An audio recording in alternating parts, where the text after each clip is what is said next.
Hello, everybody. Welcome back to the Wombynhood Illuminated podcast. I'm your host, Ruth McGilligan, and I am joined today by the wonderful Tyrell Black. Thank you for having me here. Thank you so much for being here. It really is an honour. It's my pleasure.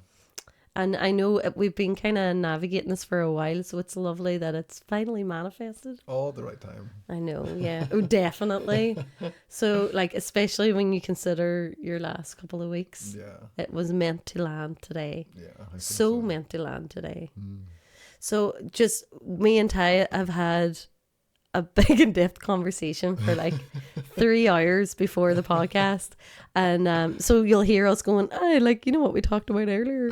You'll hear that a few times today, but I just wanted to say, like, truly, it's an honor for you to be here, and why I'm saying that, and why I invited you on, and why it means so much is, for me, you are an inspiration in how you live your life, and I know I've told you this, and our listeners may not know this already, but I took a real journey with surrender over the last 5-6 years.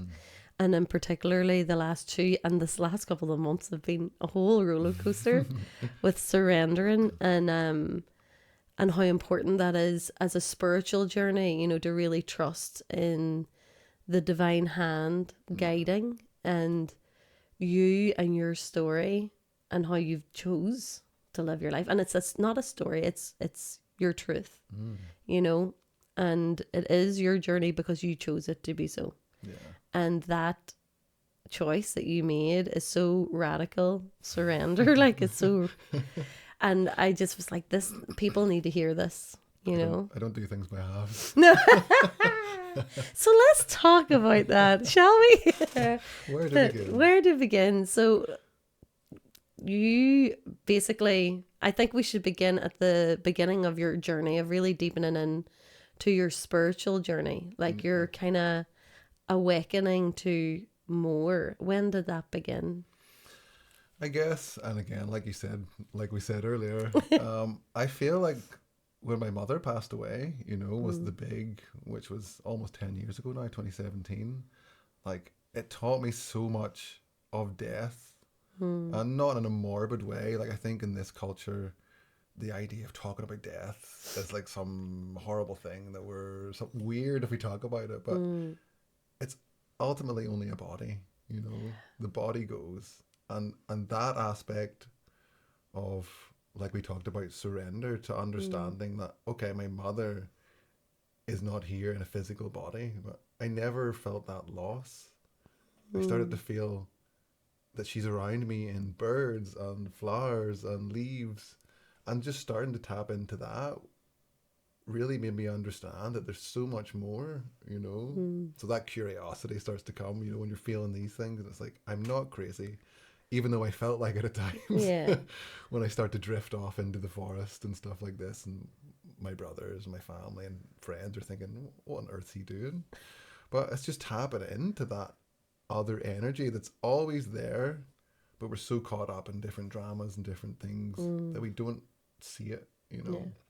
So when my mother passed away, I find this freedom and this stillness that I never had before, you know. There's not this constant stream of thoughts and concerns and, I wonder, is she okay or whatever. That's gone. So I now have space, and spaciousness is such a gift, especially on any journey. I don't even want to say a spiritual journey, but it's the most important thing, space. In the life journey. Yeah.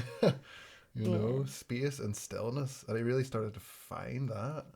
So your mum, just for context, because you said drifting off into the forest, and we need to explain what that means. Yeah, what do you mean, man? What do you mean by drifting off into the forest, seeing you floating away, like, and like, so your mum was sick. Yeah. And you were caring for her. Yeah, so my mother had Crohn's disease for as far back as I remember. I don't really know, you know, but I guess I never really understood it. I knew she had pains and I knew she had this, but I never understood it. Growing up as a child, you don't understand, you know, your mother's your mother, and that's that.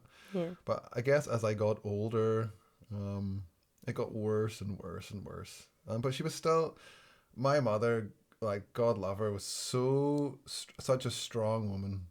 No matter how much pain she was in, she always made sure that I was looked after and my brothers were looked after. She never complained. She never moaned about anything. You know, she always just put everybody else first. And maybe that's, you know, it's a gift, but also like she probably needed to put some energy into herself, you know.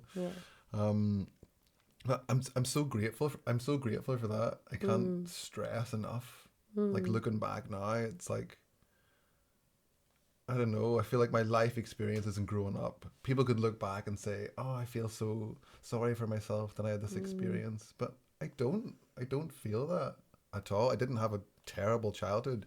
Yeah, some terrible things have happened. Yeah. But these are things that make us ultimately who we are. Yeah.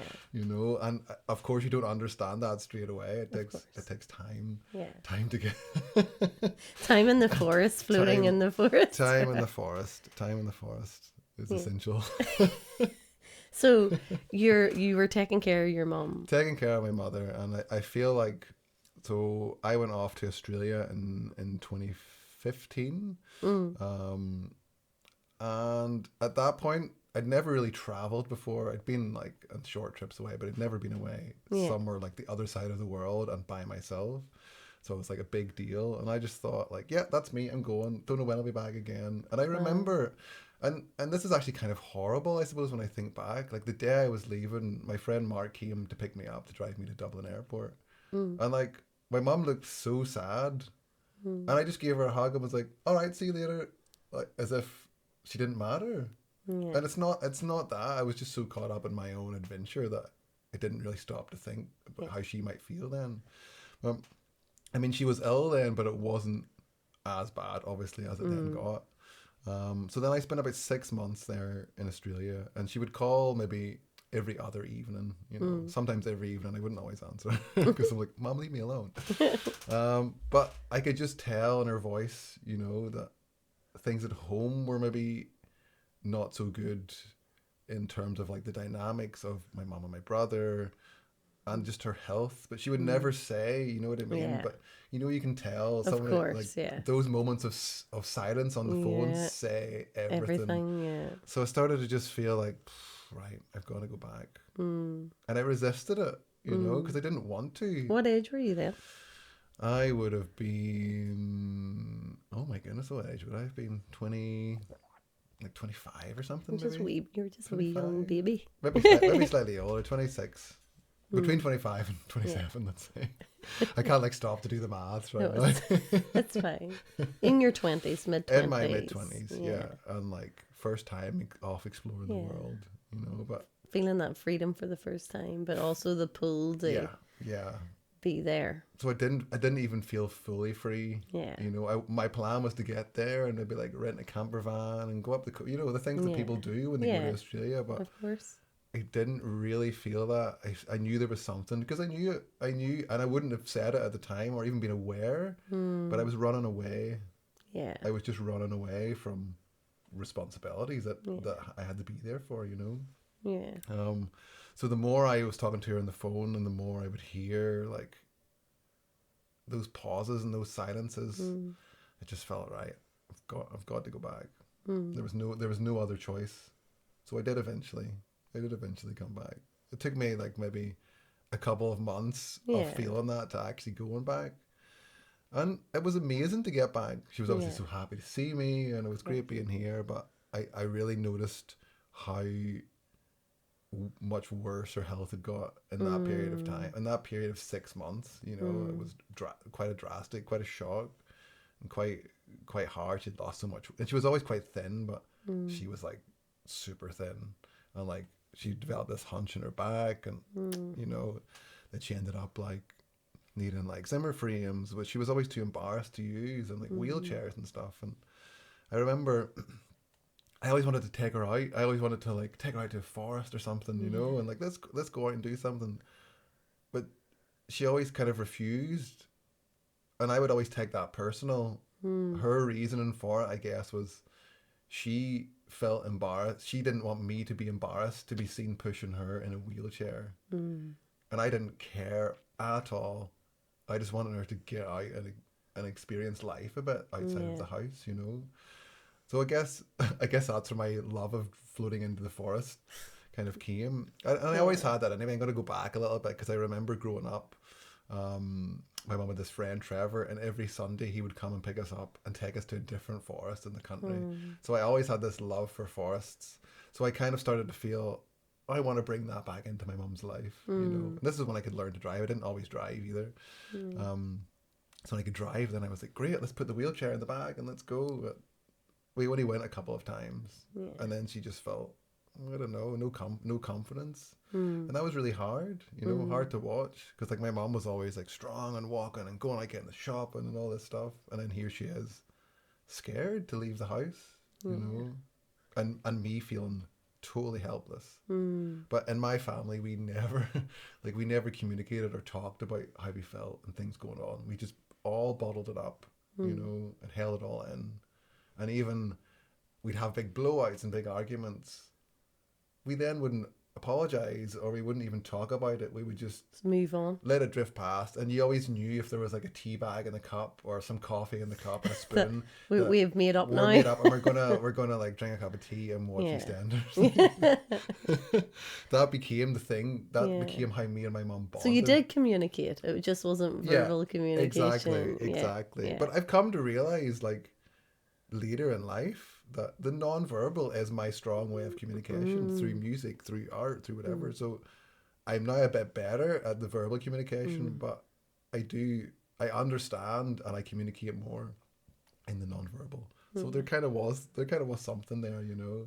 But our way of connecting became literally drinking cups of tea and watching soaps, which I never liked, but it was just our time to bond. It was your time with your mum. Yeah. And that was kind of how it was until really she passed away, you know. That was kind of the only times we spent, otherwise arguing or whatever, you know. And then caring for, like, to be in your mid-20s and caring for your mum and watching her, you know, slowly get worse and like waste away in some regards, like, that's a lot to process for anybody at any age. It doesn't matter what age you are, but the younger you are, it just hits different, doesn't it? Like, and it makes sense that your safe space was nature.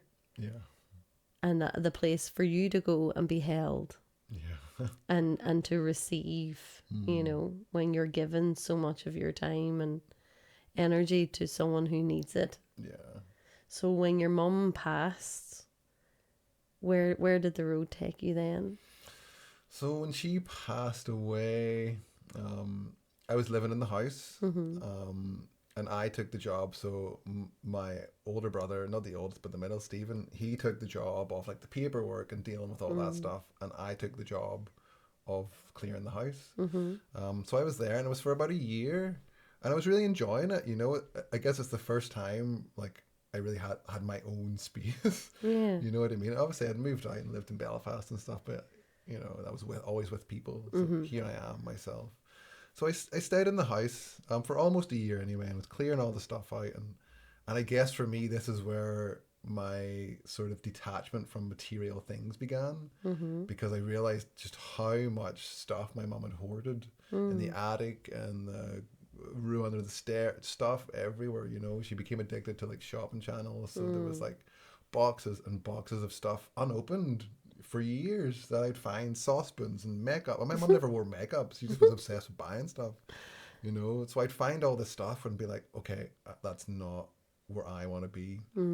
So as I was clearing the house, I then moved everything of mine into the living room downstairs. That became my sanctuary, so to speak. I bought a new bed and I put it down there. There was a big TV that my mum had at the time, which I slowly over time stopped watching, but it was useful at the time. And then I had a few instruments and a few bits, some clothes and stuff like that. So the rest of the house then just became like, I don't know, boxes of stuff getting packed up to sell or go to charity shops or whatever. And then I started to feel the idea of like van life, I suppose. And I do what many people have done, and many people probably do now too, is you go onto YouTube and you look up van life and you see these people with their big vans and they're doing it all nice. And you're not going to have that. Well, Yeah. you can have that if you're going to do it. But like, I wasn't. I was just watching all these things, but not actually doing anything. You know what I mean? Sitting on my ass, like, watching YouTube videos.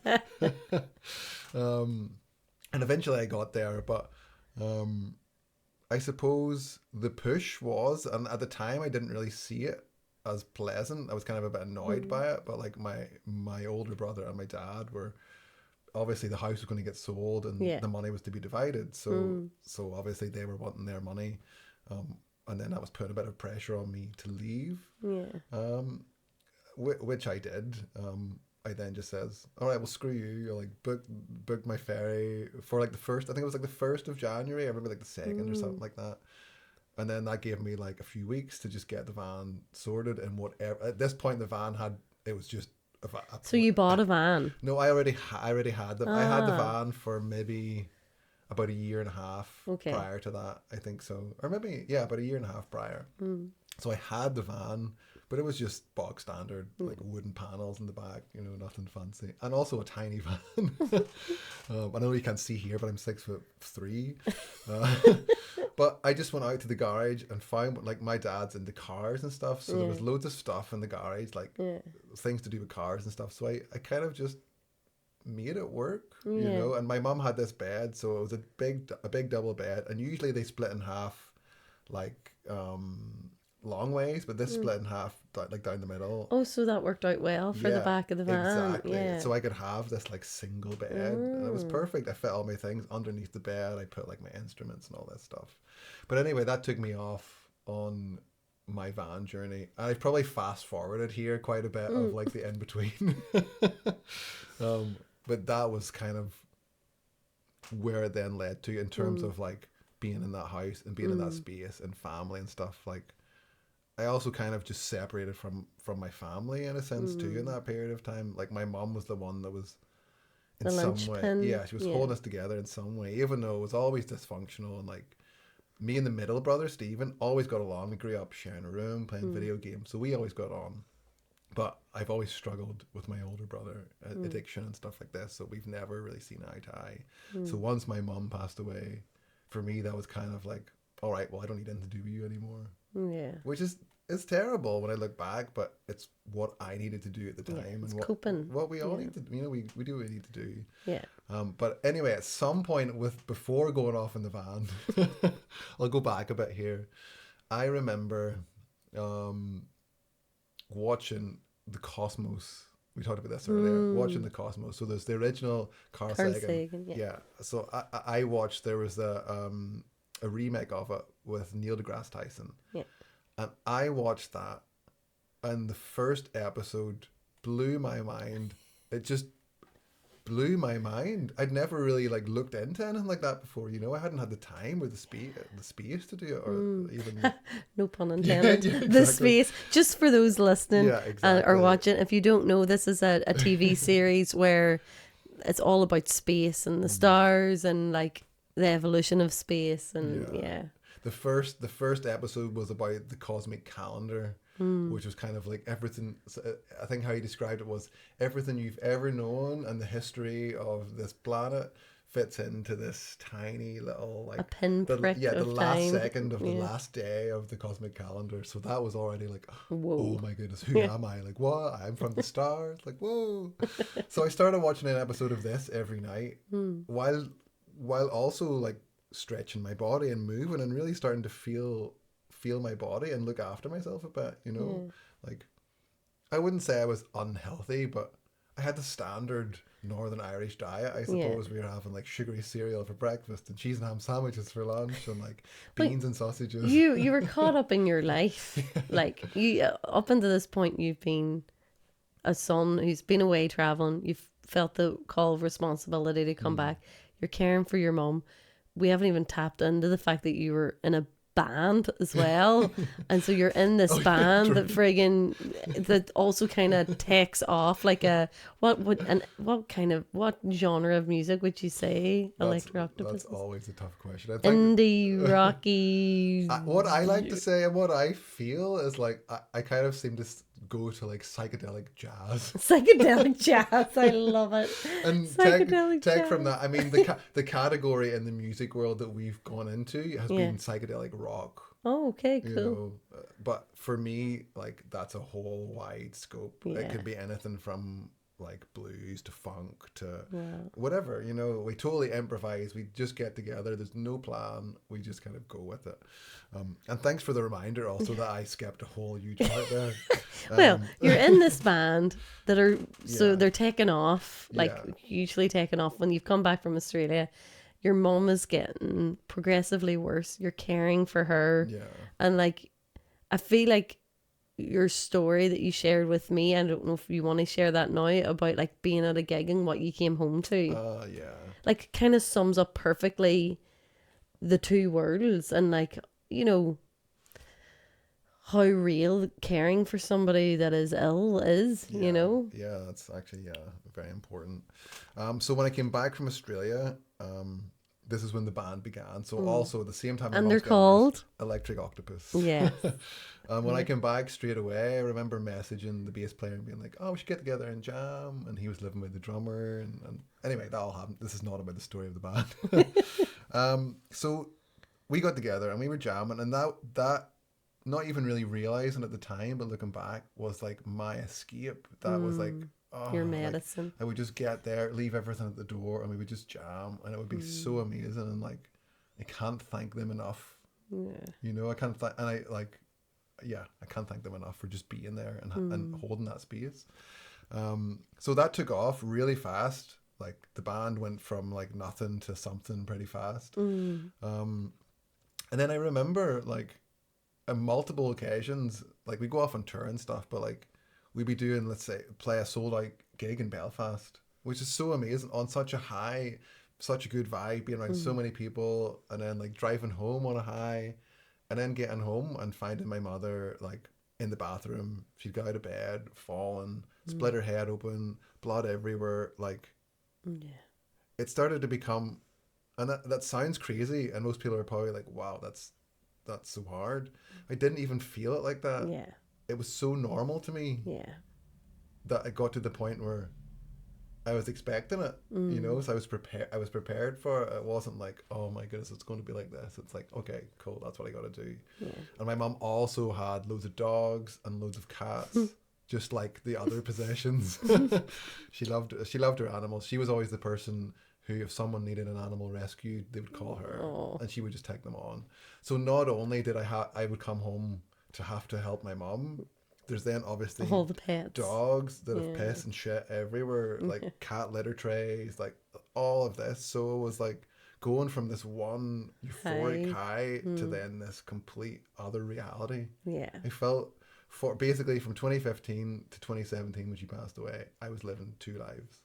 And then when she passed, and like you said, like you start, the awakening really begins because you've had this spaciousness where the focus can be solely on you. And that's, you know, like people do speak about being in a caring position, because like I used to work for an organization, and that's what we did. We supported carers. And there is this like almost like a guilty relief when the person passes, in part when they've been chronically ill. But it's natural that's okay, because you get your life back, because part of your life journey is you taking care of you as well. And so then you start clearing everything away. And I just find it fascinating that you go from a whole house to downsizing into one room. And even then, like you said to me earlier, it was like, well, even then you're looking around the room being like, this is too much stuff. And then downsizing into a van. It's like this is the awakening really beginning, like the surrendering and the letting go. Yeah. And like really your journey with your mum almost prepared you for this letting go, because there's so much surrender has to, like even what you just said, like coming home from a gig and you don't know what you're walking into, but being so surrendered to being accepting of whatever it is. Yeah. You know what I mean? Yeah. Like just choosing to be like, right, I'll just be in the moment. Whatever meets me in the moment meets me in the moment. You Yeah, know? and I wouldn't say I always handled it great either. You know, it was frustrating. Of course. Yeah. I was angry at it all too. You know Yeah. what I mean? There's times where I was angry at her, even though it's not Yeah. her fault. But it's Yeah. like she became addicted to sleeping tablets. Mm. And she probably wouldn't even have said she was addicted, but she was totally addicted to them. Yeah. Like my mom was the kind of person where we'd be sitting in the night and we'd be watching TV or something, and she'd fall asleep. She'd be tired enough to fall asleep, and she'd wake up, and rather than waking up and go to bed, she'd wake up and then take her sleeping tablets. Because she couldn't go to sleep if she didn't have them. And I'm like, but you were already sleeping. Yeah. You know? So it was always when she took the sleeping tablets, she wouldn't take the sleeping tablets and go to bed. She would take the sleeping tablets, and when they kick in, she started to clean the house. You know? Yeah. And like, that's okay if you're fit and able, but she wasn't. Yeah, She could of barely course. walk. Like, this is a woman who could barely walk. Yeah. You know? Like, and there she is, like, getting the bleach out. And I'm like, what are you doing? Like, I'd be frustrated at it. I'd be so frustrated. I'd be angry at it. Yeah. Like, what are you doing? Go to bed. So there's times where I'd have to physically pick her up and take her to bed. She had a stair lift. She couldn't walk up the stairs. So I had to go and put her on the stair lift, put her up into bed, come back down, get the 2 dogs, take them up, put them to bed. Like, this just became the nighttime ritual, you know, which was like a lot to do after someone's had their sleeping tablets.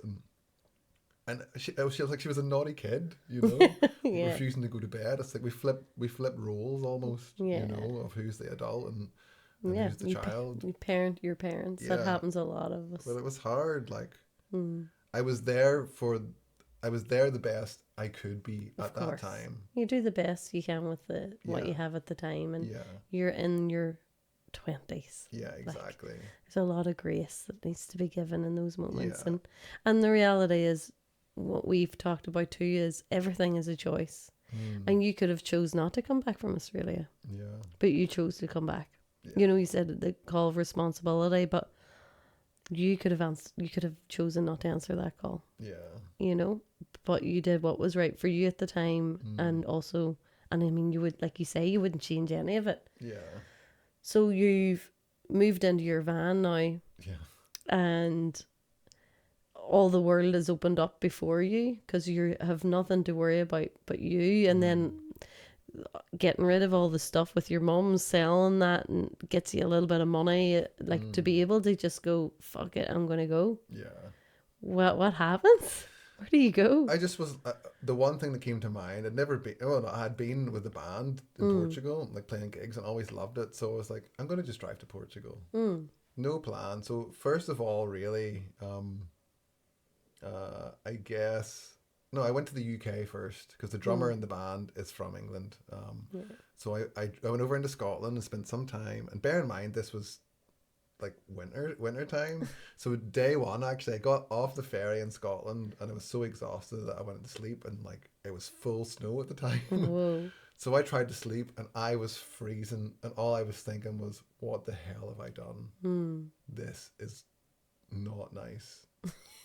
You know, wasn't pleasant at all. I was It's freezing. not like the YouTube videos. No, not at all. I was like, what on earth? Get me to the sunshine fast. Yeah. But from that moment, I just said to myself, you chose this. So it's up to you to make it work. You want to get warm? Go out and run. Get a better blanket. This is when I got into thermals. If you're living in a van, get good quality thermals. You know? Honestly, it changes everything. Game changer. Anyway, so then I started to really enjoy it like to the maximum. I think also it was just, I hadn't really realized the freedom that I now had. It wasn't a trip away. It was your life. I have just packed up everything and put it in this van, and there's no home to go back to. I don't have this mother to go back to anymore. Yeah. I always knew before that if something went wrong, I could go back to my mom and she would take me in with arms open and everything would be fine. That didn't exist. Total accountability. Totally me, responsibility for my life. So I'm floating around Scotland and having an amazing time through England, and I spend time at the drummer's parents' house. Absolutely amazing people also. And then I get the ferry from Dover into France. And again, no real plan. I wasn't following a map, or I was just driving where I felt. I wasn't going for a specific amount of time. It wasn't like, oh, I'll come back in 3 months. You're just like, whatever happens, Whatever happens. length of time I'm around. So I had no plan or no rush. Wow. So I was just going and stopping off where I liked and loads of time in nature. And this was really the start. Obviously, the year living in the house, I was spending loads of time in nature, and I was here, but I was still with the band and still seeing friends and still. But that time, going off into Europe was when the solitude began in some sense, and not in a sense of like I was running away from people, but Yeah. I never had that before. I didn't A know what it was complete like. stillness and silence didn't and know quiet. it. So I was just fully in this solitude, didn't feel the need for people. And like I could be around people. If I wanted it, I'd go to a city and I'd be around people, but I wouldn't necessarily engage so much. I was just spending all my time in nature. I started to really just naturally move with the sun. Like I'd wake up before sunrise, and my meals became around the sun. So I'd have breakfast just after sunrise, and I'd have breakfast again at sunset, or dinner at sunset, and that became how I structured my days. It was like, where do I want to be for the sunrise, and where do I want to be for the sunset? Everything in between was just whatever, wherever I may be, I love that. It's like your circadian, you synced in with your circadian rhythm, and then Totally. And the fact that there is this removal of all the material, which includes basically how we live our modern day life. Like you're dropping out of modern day city living with its lights at night and all the rest, to be in nature in your van. Like you're dropping out of contact. There's nobody you're checking in with really, because you don't need to. Yeah. And you're getting really back to the way that we used to live. Yeah. Our ancestors lived. Yeah, there was something really primal about it. Primal, like totally. And that it was total. It just shows you that when we create the space and the time to drop into nature and be, we remember that we're part of it, and our body does it for us. Like you, totally organically. Yeah. Like you were living totally organically with the flow. Like you are part of the ecosystem, not separate from it. Yeah. Magic. And I got really into foraging at that time too. I was so curious, like what's edible. And I had this little pocket-sized book called Food for Free, and I carried that everywhere. So for a period of that time, I was really only eating what I could forage, which sounds really crazy, but I was managing to do it. I was finding loads of stuff, and I felt really healthy. And then I remember one day specifically, I had these shoots, and I don't know what they are, but I just seen them and was like, they look like they're edible. And I always trusted my intuition with things like that, with mushrooms and whatever. I would trust it. But these, I don't know, I knew they were edible, I guess, but I maybe just picked them at the wrong time, or maybe I had too much of them. But I took a load of them and I cooked my dinner, and it was really tasty. But then I got so sick. I'm not someone to lie down during the day. I ate that food, and I think for about 48 hours, I lay on the side of the motorway in the back of the van, like completely just thinking, God, am I going to die here? Wow. But then it was grand. I just booked it out of me. It's Then all it was good. grand, Good purging. It was a good cleanse, a good detox. Jeez. And then, and also the wee reminder to also like be aware that everything has its time and season. Yeah, exactly. So you went from poking at the side of a motorway. Like, when did you land back into civilization again after that?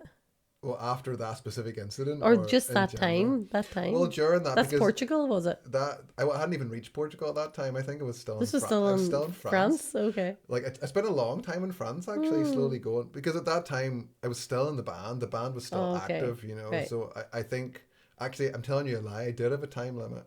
I had 3 months, because then we were going off on a tour. Like I was driving back from Europe to meet the guys in the band, to come back to Europe with the band. But throughout that time, and I had social media at the time. I was quite active, and I had a thing called Tyrell's Travels and social media that I really enjoyed. It was just me sharing, mainly me, kind of what I still do now, I suppose, is just playing music and nature and stuff like this. But really, and at that time, I really only played the guitar. but because the band was active, so I would be driving around, and let's say I was coming up to Bordeaux or a big city or whatever, I would put out a post and say, if anyone's around Bordeaux, give me a shout, I'd love to connect. So I found many times through that, I was getting those pockets of socializing with lovely people that I'd met before from the band, and people I hadn't met before. They were just fans of the band, and they'd welcome me in, give me somewhere to stay, make me food, and usually we'd play music. And at that time, I was like recording it as well, so we'd jam, record it, and yeah, that was really amazing. So I loved those windows of time with people.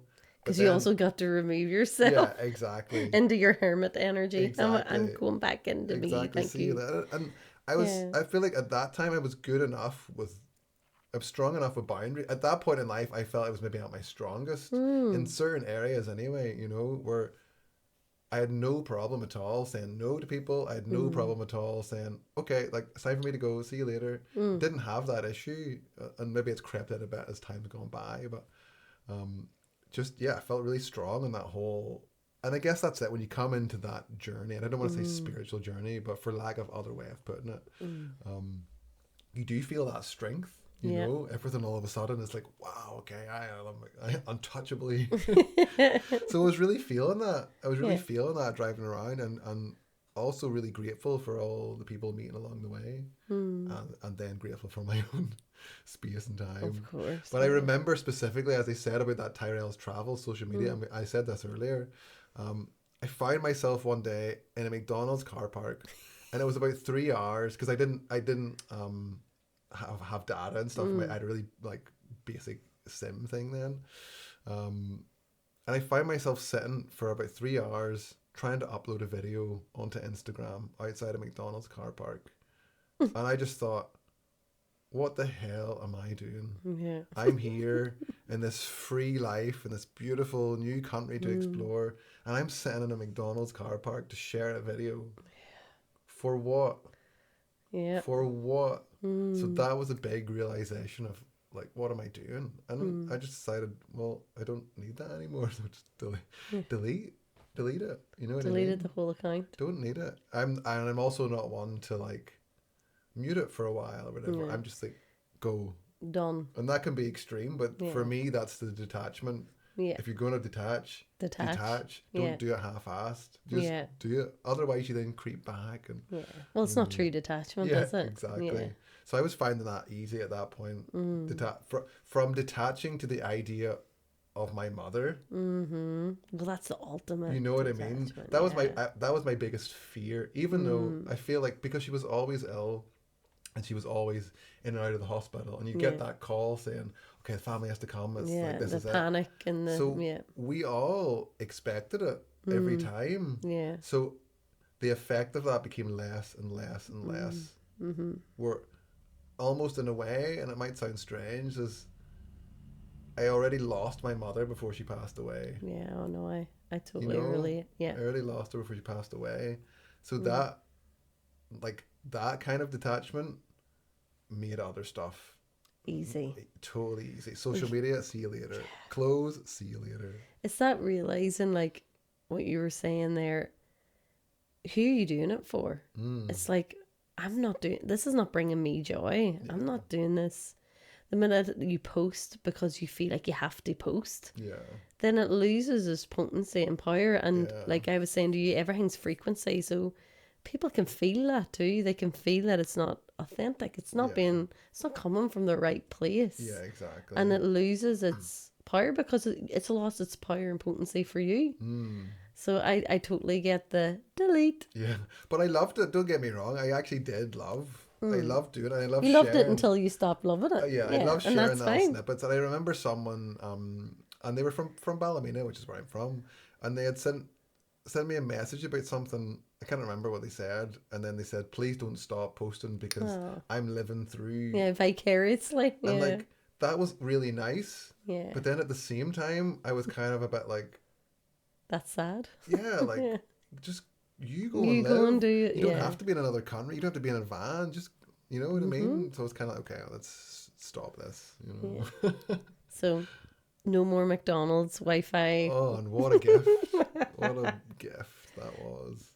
And when did India, because like that's like to me, your story of India is the part I really like. All of it is, I want to share all of it, but that's the bit there I'm like, whoa, Yeah. let's talk about India. So when did India I come feel like in? all of that was like training for Yes, India. of course, So on that same trip, so after I had done Portugal and gone through Spain, I then was heading to Freiburg in Germany, where I had two very good friends, Isabel and Flo, and I'd met them through the band. They had prom gigs and stuff. Yeah. So I showed up to meet them, and they had just come back from India. Literally I think that day, and I arrived I think at their house before them, and they came and they had made some dal and stuff like this. So we were chatting, and they were like, "You have to go to India. Like, we should go together." And I was like, "Cool, yeah, let's go." So I think I can't remember if I was on that trip or just shortly after that we decided to book the flights to go to India. Whereas my plan before that, so my dad's from the Caribbean, from St. Vincent, and I kind of started to feel like I wanted to go to that part of the world, see that, and maybe South America and stuff like this. So India wasn't somewhere that honestly I was like looking to go. I loved things from India, especially the music, but it wasn't necessarily on my list. But they were telling me all about it, and it sounded great. So when I was going with them, I would go anywhere with them because they're just great people. Yeah. So that was kind of it, I guess. Yeah, their suggestion. Cool, let's go. And did you go with them the first time then? I went with them the first time, so that was leading into COVID, was it? Yeah, that was January 2020. We flew. So I came back. So after that trip, coming back and some tours with the band and stuff, and then I left here, and went to stay with them in Germany, and then from Germany we left for India. Yeah, I can't remember which date, but early January we flew off. Flew off together, and I remember having like. I didn't have loads of stuff, obviously, but I took some stuff in a bag, and I remember Isabel being like, "You don't need that. You can just get that there." So I remember sitting in the airport and just like emptying out my bag and leaving behind some trousers and some things I didn't really need. So even though I had detached, I could still detach some more. And then instrument wise, and I'll actually go back a wee bit about that, because initially I was going to India for 3 months. Yes. And then was to come back and then go on a tour with the band. Yes, right, yeah. But I remember even starting to feel before I was leaving, I don't know if I'll come back. And like, I could detach from everything at that time, no problem. But the thought of detaching from the band was a huge struggle.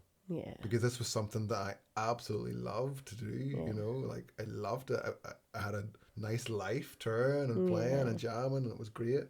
But I knew there was something else, you know, so that was my big struggle. Well, they were like your second family, weren't they? Yeah, and like when my mother passed away, and I told you this earlier, like they came to the funeral, and I remember Guy is the name of the drummer, and I remember him saying like, I don't have anything to say, but like, do you want to go up to the studio and have a jam? And like, I can't thank him enough, or both of them enough for that, because that was such a release.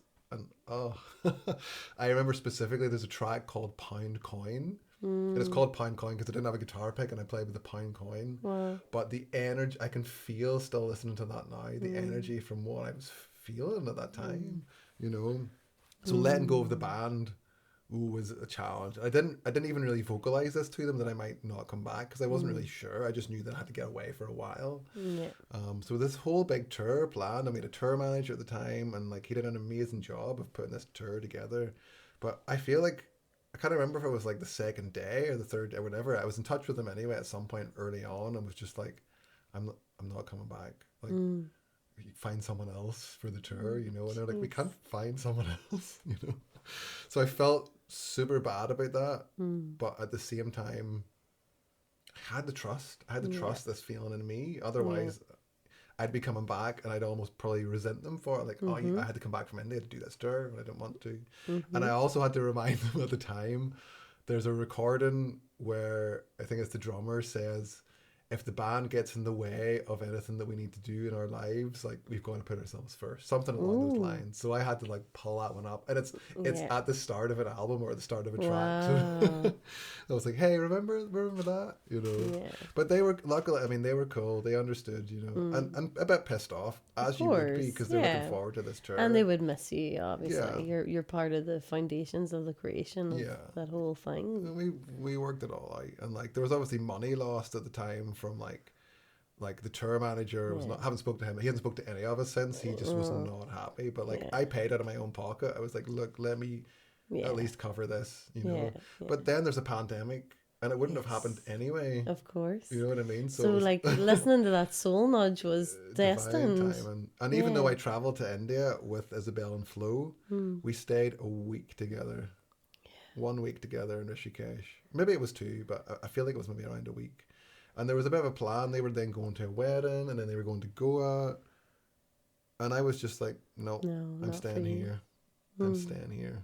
Wow. And how long did you stay in India? A year? Or just shy of a year. Just shy of a year. And I had no idea about Corona. I didn't know any of this was happening. Didn't know about it. So I stayed in Rishikesh for about 3 months, from January until March. There's a festival called Holi. It's the one where they throw all the colours all over. Yeah. And it was that day. So Holi happened, and it was a bit chaotic for me. You couldn't like be anywhere without getting stuff thrown in your face. And at that time, I was not I loved being around it, but I wanted to choose if I was involved, not like be pulled in. So the day after that, I woke up and was like, right, I'm leaving Rishikesh. I need to go. Didn't know where I was going. Just packed my bag from the place I was staying and went down to Haridwar to the train station. And I got there and looked and was like, okay, Varanasi. And I went to Varanasi. And I think I had about 1 week in Varanasi, and then the lockdown began. I had a week of doing flute lessons, because in Rishikesh, also rewind a little bit, going to India, I had this. You had to pick an instrument. No, well, yeah, I took this Native American flute that I made, but at that point, I kind of wanted to get away from music because I was sick of being known as, oh, you're the guy from Electric Octopus with the dreads and whatever. And I also cut my hair off at this point. Cut my hair off before I went, I think, actually. But was the birth of no name? Yeah. Well, yeah, we'll get to that. But within that week, the first week, I bought myself a bansuri, which is the Indian bamboo flute. So my escape from music lasted not very long. So I bought this flute, and that just became my that's how I got through the lockdown. I think your medicine, it was so every day I would just go to the rooftop, sunrise, and there was this wee Japanese man, maybe he was like in his 70s or something at the time, and like he'd come up at the rooftop at the same time and do his like yoga practice. So we'd teach each other some things, but then primarily I'd be just sitting there playing the flute every day. For how long? Most of the day. Well, it would get really hot there at the time. Like by 10 a.m. it's roasting. So I'd come back in, have something to eat, and then there was this cage in the rooftop. It was in the shade. I think the cage was there to stop the monkeys. So every morning there was like a group of like 30 monkeys would our rooftop was on their path in the morning. It was the social rooftop. So I'd be sitting there playing the flute, and the monkeys would all come, and they'd bring their babies, and the babies would climb up the fence. So I'm sitting watching them, like fascinated. There was never any bother. Yeah. But one day, I was sitting there, and I have there's a thing called a tampura, which is the drone you play in the background for most Indian music. So I'd be playing it on my phone, and I had it sitting there, and out of nowhere, I hear this commotion. And bear in mind, all the other monkeys are on the roof, no problem. One monkey comes from the next roof, screaming and coming right towards me. Oh. And it grabs my phone, does like a cartwheel, and bites me on the arm, and takes my phone and jumps off to the next rooftop. Oh my God. And it's almost like it knew what it was doing, because it had the phone, and it was looking at the phone, and looking at me. Crafty. And then it just dropped it. Wee skitter. But it dropped it on the inside to the next roof. Well, luckily Anyway, that didn't answer your question of how long. But wait a minute. But you got bit by a monkey. I got bit by a monkey. Did you go to the hospital? No, it was grand. I wasn't like a big, you know, it was only a wee scratch. I got bit monkey. It's It grand. was only a wee scratch. But then, so that from that point, I went into this cage. Right. Oh, to keep yourself Yes, safe. exactly. That's why I was talking about that. So I went into this cage. So I'd have some food, and then it was too hot to sit in the sun anyway. So I'd go into the cage in the shade and just sit there and play, and then sometimes go to my room and sit and play. But pretty much all day. So like, music has been a part of your journey all along throughout this. So want to go way back.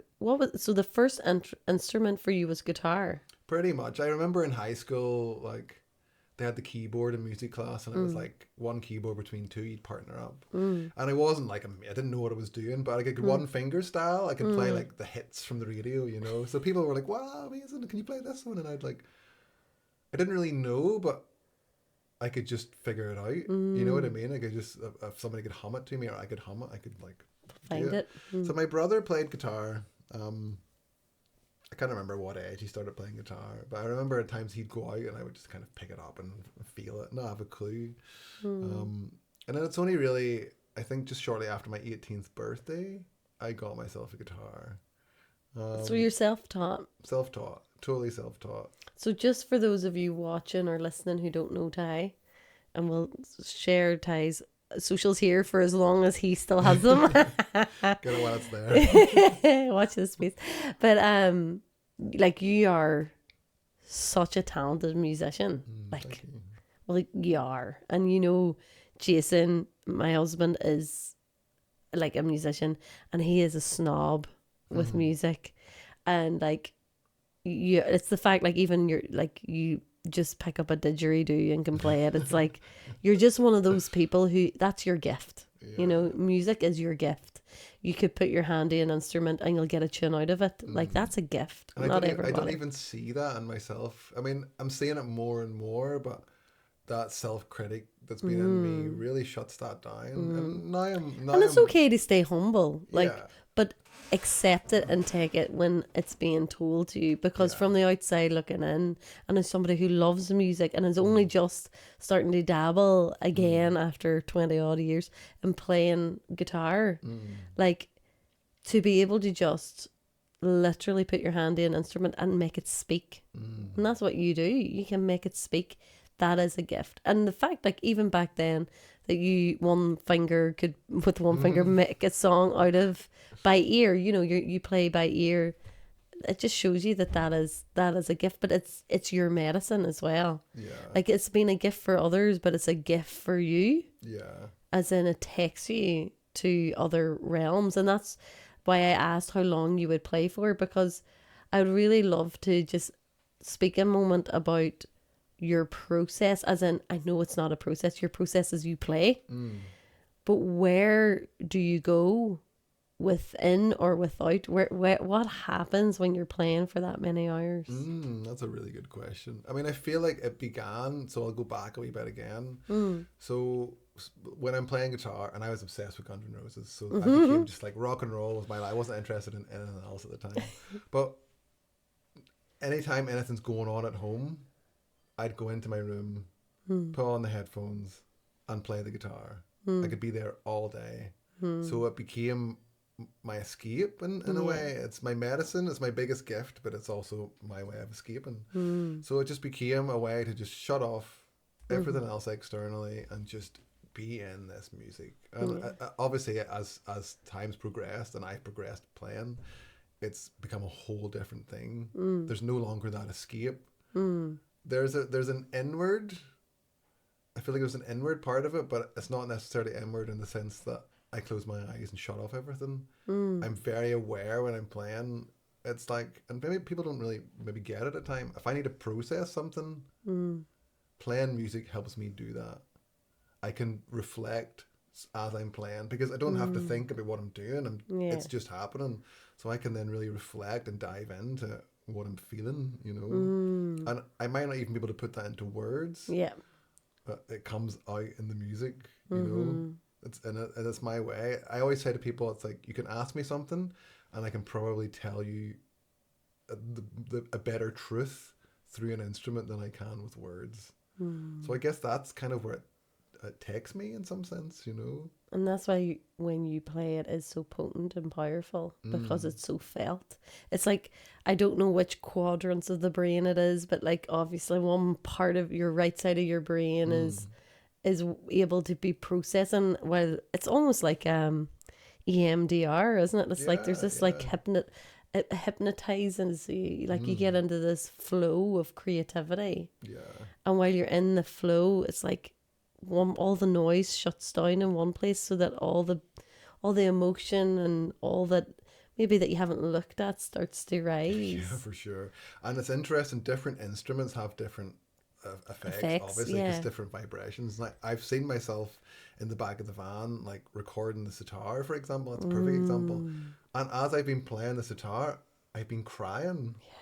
It's just made me cry. It's such the sound of it is so... every time I'd bend the note, I'd be like, oh, you know, I really feel that. And every instrument has its own unique.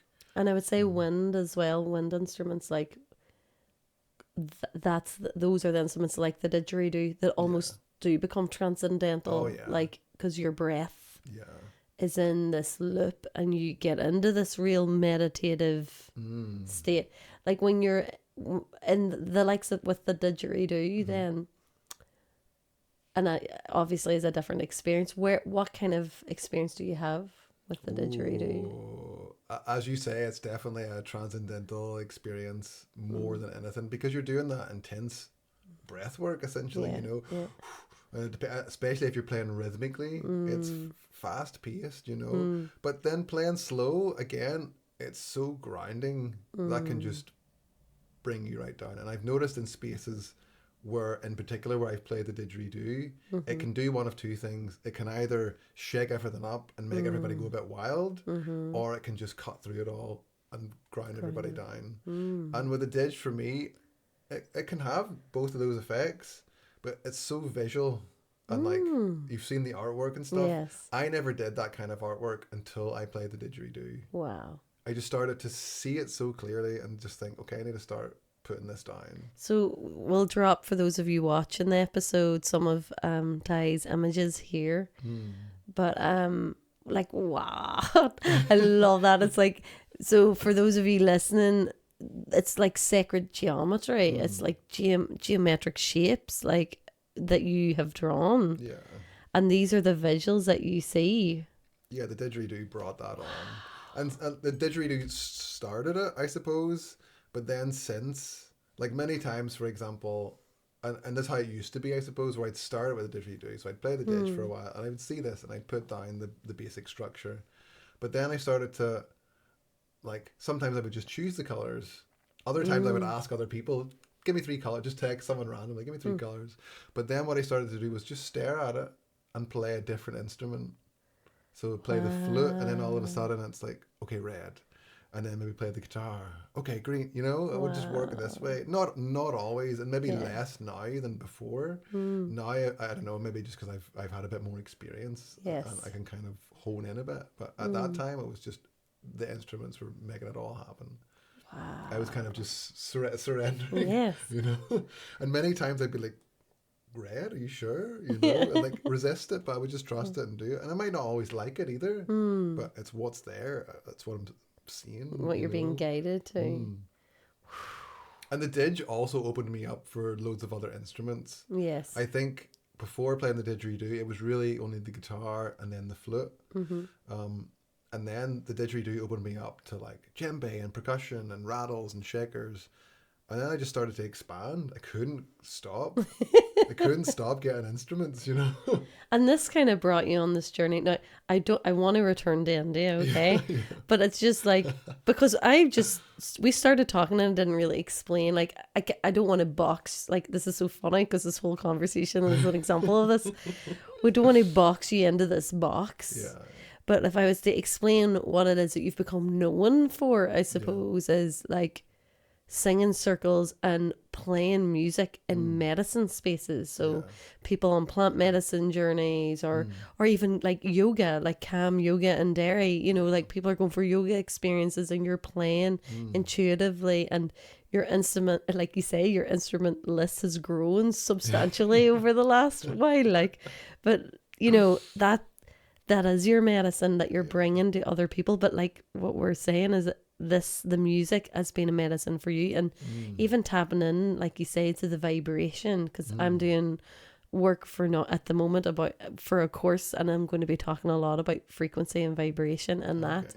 So it, like, you're speaking my language, but it's the feeling and how every instrument feels very viscerally, physically different in your being. You know, I find it so fascinating that this is what opened your inner eye almost to seeing the artistic visuals as well.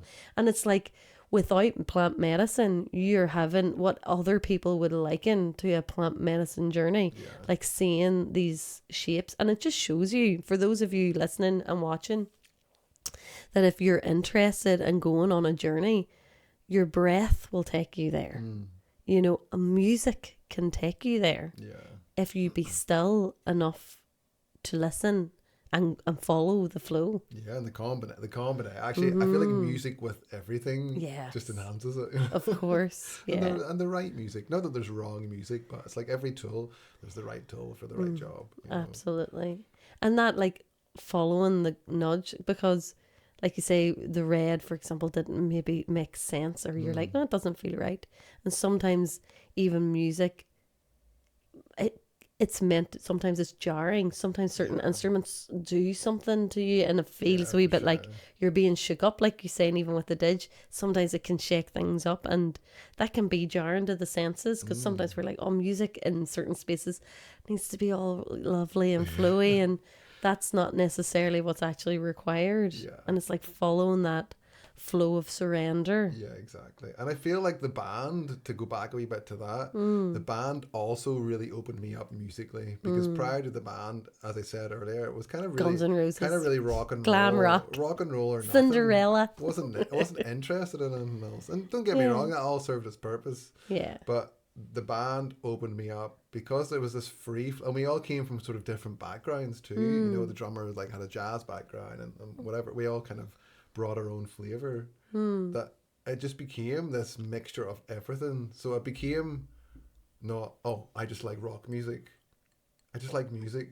Doesn't matter what it is. I can appreciate anything. I'm not really big into like super heavy music, but like, again, the bass player in the band plays in another band called Elder Druid, and they're like really heavy. And it's not necessarily my vibe, but when I go to their concert and watch them play and feel that vibration, it is so amazing. Like, you can see why people love it. Exactly. So it's just like, whatever the genre is, when people are authentic and doing it, it's amazing. You know? That's just the power of music and vibration. You can feel it in your whole nervous system, in your whole body, from the tip of your head to the tips of your toe. So the band for sure began the intuitive thing for me.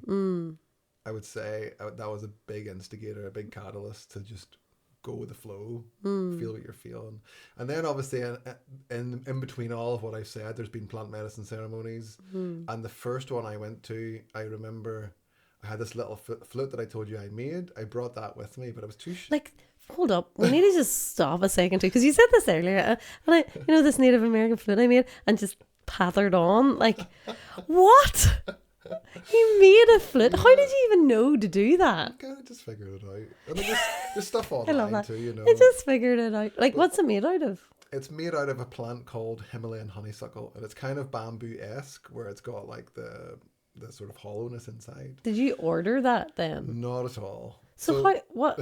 Huh? So I wanted to buy a Native American flute, but they were super expensive, and I was like, no, I'm not doing that. So there was a big storm at one point. I don't know what the name was of the storm at that time. Was this here? This was here. Okay. Yeah, this was here, and I was still living in the house. So in Ireland. After my mum passed away, it was in that window. Yeah. And I went for a walk up Cave Hill after the storm. In Belfast. In Belfast, yeah. And I noticed that this plant had blown over, and I went over and looked and was like, oh, that looks really interesting. And then it turned out to be this plant, Himalayan Wow. honeysuckle, which I then realised is a bit like bamboo. So I just cut a bit from that, and I had blown over, so I didn't feel bad for Yeah. cutting it. So I just taken it, and then I was like, right, I'm gonna make a flute from this, and I made the flute, which is still one of my favorite instruments, even though I don't play it so much. And I made it with a penknife, and I didn't really have the tools, so for like sanding and stuff, I used a cheese grater. I love it.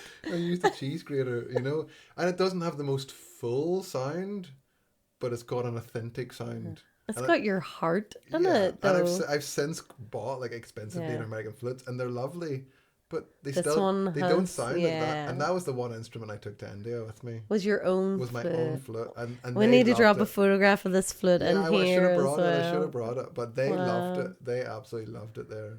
And that's just such a beautiful story. And like, if you think about, it's not indigenous to Ireland. It's like all these weavings, like even this plant, it's not indigenous to the land. It's growing in the land. It's like this weaving together of two worlds, which is literally what your life has become. Yeah, it's funny. It's called Himalayan honeysuckle, and I end up like India being my like big bull.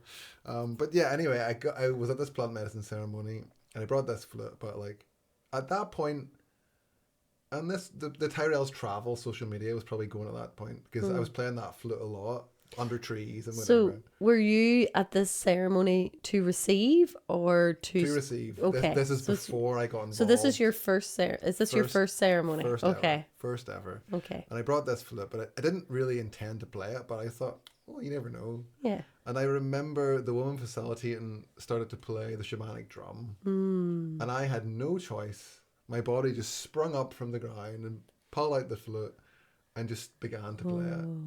And that was kind of it.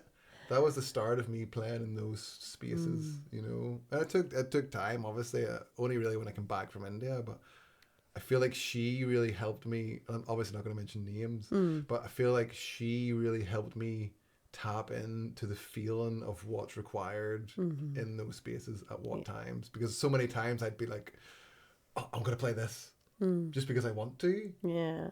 And she's like, no, it's too soon. People are not ready. Yeah. Going to blast the dig, But I really listen, you know what I mean? I really listen and respect to people in those spaces, that is to guide me. That is a lesson on its own. There's so many. This has been a common thread in these conversations, is the actual piece around space holding and knowing time and what's right and what's, having integrity and coming from the right place and being person-centered in your approach. And that comes with the music too. It's like, read the room, read the energy of the space, and feel and be guided and get out of your head and into your body with it, and like listen deeply. Be present, yeah. And like something I really learned and really love the difference in, obviously, in a band playing venues and stuff like this. I mean, it doesn't matter the venue, but in the band, it's very much like afterwards, oh my God, you're amazing, your guitar playing's amazing, you're like Jimi Hendrix, and that's all lovely. Like, I appreciate it too, even though I find it hard to receive. Yeah. It's lovely, but in those spaces, it ain't about me. No. It's not. And people still say, wow, you're great, but it ain't about me. It's about, I love when people come and say, this is how I felt when you played, or this is what I was experiencing. That's the difference. That's the drastic difference. And knowing that it's something your channel and it's coming through you, and people can sense that, and it's like, because what's coming through you is then also what's coming through them, and it entwines together and creates this journey. Yeah, we're all making it. And I always say that. It's like, I'm the one here who's doing the physical movements. Yeah. But we're all, if it wasn't for you here to listen, well, what I'm playing wouldn't be happening either. Yeah, exactly. So we're in it together. It has to be heard. Has to be heard. Yeah. And even like in the band, it's kind of a similar thing too. And I remember the bass player always saying this, like he'd be I would always play and hide behind my dreads at the time. I had like in my thing, my eyes closed, but he'd be watching people and he's like, how people are dancing would change how he would play. And that always really stuck. He was really like present with it all, you know. Reading the room. Yeah. People are dancing. Okay, let's get a bit more funky. You know, Yeah. people are swaying. Let's slow it down. Yeah. So you start to pick these things up. Yeah. And that's the flow, isn't it? That's so music has been this constant companion on your journey. Yeah, I would say music. I think I've understood most about life through playing music. And that might sound a bit out there to people, but it's been my experience. Yeah. You know, it's all relatable. If I can look at life and look at it in musical terms, not musical terms, terminology even, but just like my experience of music, then apply that to a life situation, and it's like, oh yeah, sure, of course, makes total sense. Can you give me an example? I'm trying to think. I feel like I need to be in it to like. Let me pull out an instrument and play here. Exactly. What's it like to play? This is what it sounds like to be in a podcast. But even just okay, like an example of notes. There's no bad note or there's no wrong note. You can have this note, and they clash. All of a sudden, you add in that third note, and you've got a beautiful chord. And is that not like life? You know what I mean? You can have this and this, but you add this, and all of a sudden, it's amazing. You know, so it's all about the right combination, the right chemistry, you could say, you know. And sometimes it is the clash. Yeah. It's sitting in that abrasive clash, And because that's life. Yeah. Life is sometimes it's a clash. It's like the cymbals smashing. You're like, oh my God. Got to surrender to it. And again, going back to the band, it's like, that's a beautiful thing in that, because, and there's so many times, funny, that when we've played or recorded or whatever, I'm like, that was terrible. You know, and I'll be there, they'll be like, wow, it was amazing, and I'll be like in a bad mood almost because it wasn't good. But then I listen back to it as a whole, and without, again, another amazing thing with music that's transferred into learning about life, as a whole, if you didn't have that part that's bad, well, it wouldn't make the part that's good seem so good. It would just be flat. So you have to have this, the ups and downs and the ins and outs, and also space again. The silence in music speaks just as loudly as the music itself. You know, a break. You know the break in a piece of music, when there's this break and it's like, whoa, it just punctuates things. Like silence punctuates things. Totally. So to come back into talking about silence, because I feel like India really brought you into your silence. That was the beginning of the journeys. Like, you go to India, lockdown happens, you stay there a year, you come back. Because I'm almost like, I want to go to the part of your not your last journey, the second time you went to India. Okay. Because that journey, just hearing the run up into it, it's like, whoa, that is a complete, to me, like, everything, like you said before, it's almost been an initiator. It's been the preparations for the second time you go to India. Because that is like a whole, like, yeah, that's a big one. And like, I feel like I struggled a bit coming back from the first time round even, you know, like, it was amazing to get back, but I almost felt like I didn't fit in. What made you come back for a start? Because you're away nearly a year. Yeah, I think it was like end of October or something I came back. Honestly, I don't really know. Just something called you back. I've noticed this, no matter where I go, Ireland calls me back some way. And I don't really know what for, but each time I come back, I might be uncertain, but then I find myself in a situation where there's valuable lessons to learn, even though you can't learn them at the time. Yeah. But, so it calls me back for a reason, you know, and I'm content with that now. I'm no longer like, oh, I need to run away and never come back. I'm always going to come back here. Well, it's in your blood. Exactly. It's your home. Yeah. Exactly. So coming back the first time was amazing, but hard, because, like, obviously flying during that time as well was a bit crazy, and like, I came back like not wearing shoes. I came back in the clothes that I had, and all I brought with me was a bag of flutes. That's all I brought back, a big bag of flutes. I met this guy in lockdown who made the flutes, and he was just wanting money, so he was selling me them all for super cheap, and I was like, yeah. Anyway, I remember I flew into Dublin, and I arrived. I was going to go and stay with a friend, so I've gave my van away twice. Mm-hmm. So I gave the van away that time to a friend. So the first time when you went with Flo and that, you gave away your van. I gave the van away to Mark, who's a very dear childhood friend. Still friends now. I'm actually going to Was that Mark from Twisted Rose, Mark? No. That's another Mark. No, different Mark. Different Mark. Oh, it'd be funny if it was him though. No, different Mark. So I gave him the van, and I was chatting to him, like, yeah, I'm coming back. And he was like, yeah, man, you can come and stay at my house. So I got from the bus from Dublin, and I got off at Sprucefield. And then I walked from Sprucefield to his house, barefoot, in it, with turban, bag of flutes, like people beeping and shouting out the car. Really? I didn't care whatsoever. That's so funny. I was just like, yeah, whatever. And I remember stopping at the shop. I'm kind of going off on one now. I remember stopping at the shop, and I picked up a banana. And like, I'm used to bananas in India, obviously, yeah, for of a course. super cheap. And I was like, how much for a banana? So I put it back down and left. I was like, I'm not buying that. So I really I struggled with that.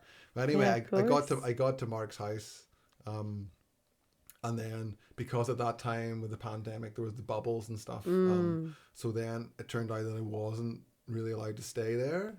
Because you weren't a part of his bubble. Yeah, so he put the key on the tire of the van, and I just got in the van and off I went back to your van again. Back to my van again. You know, didn't expect to have that back at all, but so amazing. And then I was back here for a good long time. That was the end of 2020. I didn't go to India again until 2022. And in that window of time, so in that period of time coming back is when I then fell into the playing music in these kind of spaces, plant medicine ceremonies and stuff, retreats and different things. So that's where I really started to expand musically in that window of time. I was in the van, and then I met a very good friend. I was like, yeah, I kind of feel like I'd like to just maybe rent somewhere for the winter or something like that. And she had a caravan which she shared with this other woman. They had it between them, and it was parked at her house in Newcastle, just kind of at the foot of Donard. So a really amazing place. Beautiful. So initially I went there, and I'm going into a whole story now, but it all adds up. Initially I went there, and I spent like 1 or 2 nights in the caravan, and then the woman was like, there's a room in there, I can put a mattress in the music room. There was a piano and saxophone and all. So that was kind of my sanctuary for a while, and like I also thank her so much. Talk about divine orchestration. An actual music room became your bedroom. So I love that. That's where I really expanded, and that's when I started to play the didgeridoo and all that stuff. So I started to expand and explore, and I was just doing that for a long time. And you had a band camp and everything at this time, wasn't that? Whenever so the no name started during the lockdown in Varanasi. That's when the no name thing started. So it was just the removal of the ego. Yeah. So it's like you didn't want to be known by your name. It wasn't about that, because your name was you in Electric Octopus. But like, the guy I really lived and breathed that. It wasn't just some ego thing where I was like, I don't want a name anymore. It wasn't that at all. I was 100% in that. Didn't have any attachment to the name or where I was from or whatever. And that sounds crazy to people, but I also don't care. This was all in process because of India, really. Yeah, I guess so. And where was I going with that now? So you're in the the house. So that expanded all that, and then we can fast forward. So I'm kind of just doing my thing. And then actually at that point, so I had not been in a relationship for a long time.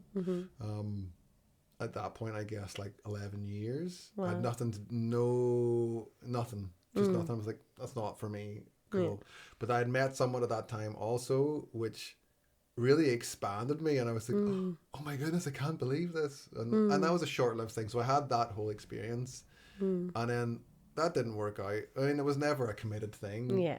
I think I fell more deeply into that maybe than she did. But then she kind of like went on with her thing, but I felt so abandoned, you know. But through that process is when I started to write songs, and I wrote all these songs about love and loss and whatever. And anyway, that was just a side story to that. Yeah, well, it's a big story though, because that's like she brought you back into your heart, back grounding you a little bit from floating in the ethereal in a lot of ways. I'm so grateful for that. Amazing. Again, it's one of these things where you like to believe that someone's in your life for a long time, but they're just in and out and teach their lessons. Exactly. And, so grateful for that. Again, I'll not say names because we haven't spoke since then. But then through plant medicine ceremony, I met my dear friends Santiago and Nicola, husband and wife. and he plays with the gong, so we instantly connected and teamed up playing together. So we did that, and we started a thing called Sonic Temple, which we did for a year or so together. And then one day, this is me now going back to India. One day he calls me and says, "We decided we're going to just give up everything and go to India." So you inspired us to do this, and I was like, "Great, let's go." I'm going to. And that was it. That was it. We all set off to India together. To take you back though, Okay, yeah. because I remember you sharing this with me before, and I really want to share this because this is big for people in this day and age. But I just remember you talking about you going to the airport. So what did you have with you for a start, and what happened at the airport? Because this to me is like sums up everything perfectly. Yeah, well, it wasn't as straightforward as, and then we went off to India. Yeah, Obviously, of course it wasn't not. that. So Of course not. We were going to go together, but then I was going through this whole process of like just not wanting stuff, and like Yeah. I gave away my MacBook. I gave away stuff. Like, yes, so just to clarify, you did not charge people. No. You gave your stuff away. Oh yeah, I haven't even got to that part of the van. Yeah. Yeah, I was just giving stuff away. I was Yeah. off, so I changed my flights and stuff sooner. I was like, no, I'm going. I want to go there. So I went. I think 3 months before they came, just changed. I was like, right, I'm going to go now. And I had met this guy. I'd met him once or twice before a few breathwork sessions and events. And one day he was at Beaver Forest in Belfast, which is where I was with the van. And I think he had came to meet another friend, but he didn't show up. And instead, he met with me. And we went for a walk, and we were chatting, you know. He was like, I'm really inspired by, like, I'd love to live how you live, like have a van and make music. And I was like, do you want the van? Like, straight up, do you want to have it? I was like, look, I'm playing this concert on Friday, or whatever day it was. Let's say Friday for the sake of it. Playing this concert, and then the next day I'm going to India. I need the van until then, so come. And then when you come then, I'll give you the keys and the paperwork and all that there. So I did that, gave away the van, no attachment, all my stuff still in it, you know, which all came back, and I guess we'll get to that too. And then off to the airport. So leaving, I took with me one flute. I took a sheepskin rug, a tiny sheepskin rug, and I had this like fold-out green mat thing. And that was it. I had a mobile phone at the time. At that time, I was using like a wee button, like classic phone. Love it. And I got to the airport, and I just tossed it in the bin. Love this so much. I just tossed the phone in the bin, and like I remember before this, even Nicola and Santiago, who I was going to meet in India, like they were like, how are we going to be in touch? And I was like, well, sure, like if we're meant to meet, we'll find each other, you know. This was just the vibe I was on. It wasn't anything whatever. It was just how I was feeling. For me to really go, I was going. I was fully detaching, you know. So the clothes on your back. Clothes on my back, flute on my back, sheepskin rug on my green mat, which I still have to this day and still take everywhere. And that was it. Wow. I remember I had some rupees that I had met. I'd become quite friendly with this couple, Fiona and Hitesh. And they'd give me, I can't remember, like a couple of 100 rupees or something, which is like a few pounds, you know. And that was all the money. That was all the money I had setting off to India. So you get off the plane. So the plane was supposed to arrive in Delhi, and my plan already was to arrive in Delhi and walk from Delhi to Rishikesh, which is a long walk, you know, but no time, doesn't matter, no Take plan. your time, yeah. But the plane didn't arrive in Delhi. The plane arrived in Mumbai, which is much more south. And then there was a transfer from Mumbai to Delhi, but they wouldn't let me do the transfer. They're like, you have to have the ticket printed or something. I was like, I don't even know about that. You changed this mid-flight, so I don't know, I have a phone. How the hell am I supposed to know? Yeah. But anyway, I says, all right, cool. So I just left. I just walked out the door of Mumbai Airport into like the busiest street ever. But I was so grateful to just be like, for me, India was just where I needed to be. So I was like on the floor on my hands and knees, like with such gratitude to be there. I didn't care. And I just wandered about, and I walked out the street, and I turned the corner. And I turned the corner immediately, and there's a man who's like, where are you going? Just started chatting to me, like, where are you from? Like, at this point I was stressed. I had like my Kurt on and like, you know, whatever. And he's like, what's your story? And I was like, I'm gonna walk to Rishikesh. He's like, what? You know, like it's a long way. But he happened to own a travel shop. And in the back of the travel shop there was bunk beds. So he was like, look, go in there, take a rest. I'm gonna put you on the train that takes you up to Rishikesh or Haridwar, which is a bit below Rishikesh. Because the next train's not until like midnight or something like that. So at this point I had like all day. So I slept for a while, and then I went out and like, he got me food and everything like this. So lovely. Yeah, I know. And this street was like a super busy street, and underneath it like a motorway bridge. And I just went out for a walk. I was walking under the bridge, and loads of homeless people and stuff like this. But I mean, you just get used to that in India. It's part of it. And I remember stumbling across, and this story's kind of coming to me now, I suppose. I stumbled across like this.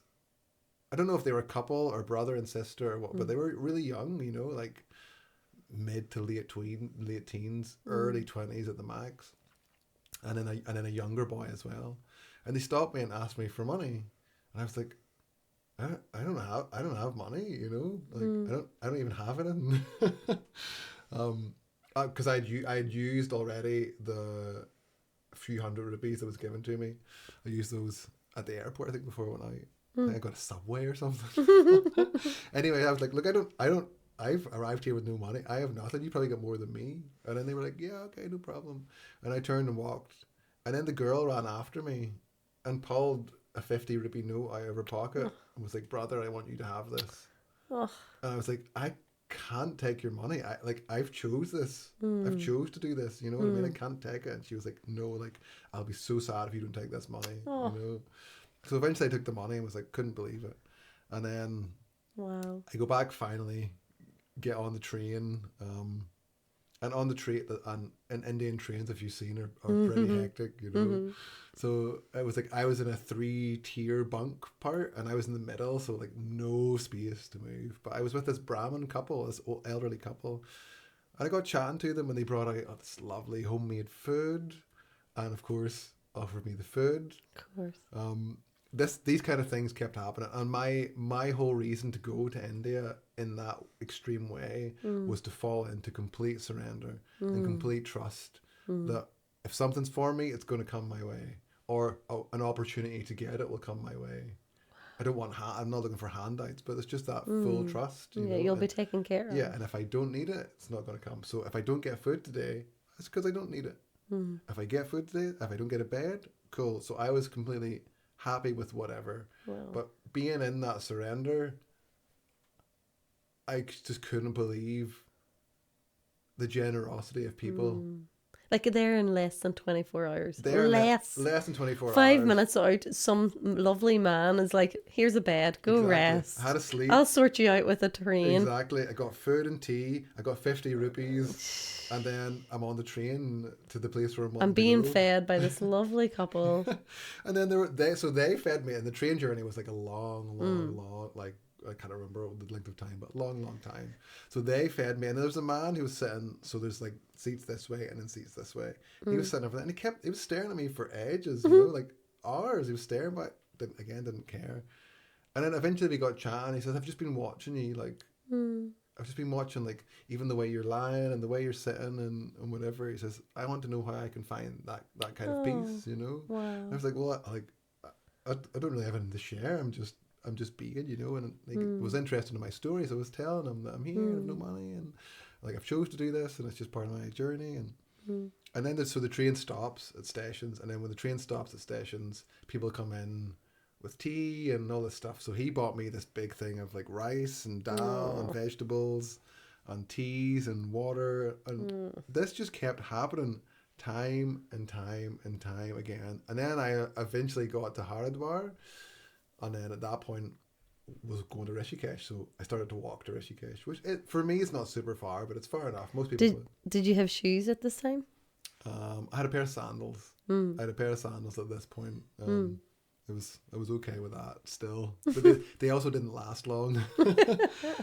So I walked, and I was walking the way, and I met so many amazing people on the way as well, just like curious about me, you know. Of course, it's kind of really nice to people to be curious, and I would just like I wouldn't busk or beg. Like a big rule was I wasn't allowed to ask anybody for anything. Wow. And that's maybe again extreme, but it was what I was at the time. So I would just stop and play the flute whenever I would feel like it. And every time I seemed to do that, somebody would appear who wanted to buy me food or offer me something, you know. And I remember walking up through Haradwar, and there was a guy stopped me and says, "Oh, you play the flute?" He said, "Come, I've just opened a new flute shop." He took me into his shop, and then he had a studio at the back, and then like, I don't know, maybe he didn't think I could play or anything. He just thought maybe, and then he asked me to play, and then all these people crowded into the shop and I'm playing, and then he gifted me a flute before I left. He said, "I want to give you like pick whatever you want," you know. And in the process, I left my glasses behind. It's like, damn. And then I was a bit tired walking, so I started to thumb a big tractor with a big thing of stones. And I like put my hand out, and like he's like, yeah, get in. So excited to have like a Westerner in his thing. And he took me for about 10 minutes, and then off we went.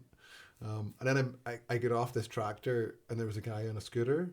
He was like, "Come, like, where you going, Rishikesh?" Put me in the scooter and took me up. And I arrived at Rishikesh in like early morning, and I remember just going to this bench, and I could see the stars, and I just lay on the bench for a sleep, and was just so like, here I am, I've made it back to Rishikesh, where it all began, and without spending other than your flights, exactly, all on the kindness of strangers. And like, so you're a tall guy, you know, I mean, you would, I imagine, stand out kind of like a sore thumb. Yeah.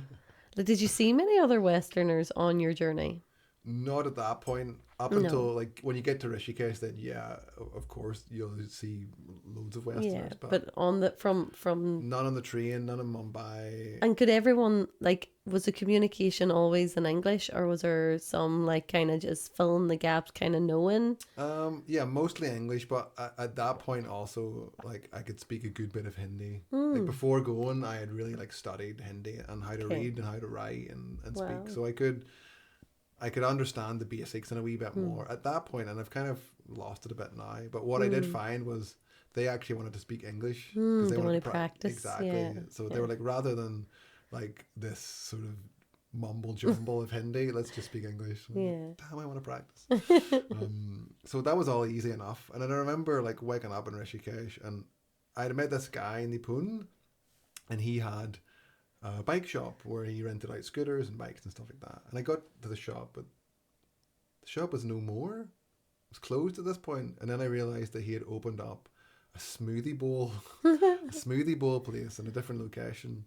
So this is your friend, isn't it? I've seen on your socials. Yeah. So he then, and God bless him, every day he would give me a smoothie bowl for free. Wow. Without fail. Absolute dote of a human. And it was like full of seeds and fruit and everything. So that was really nourishing me, you know? Yeah.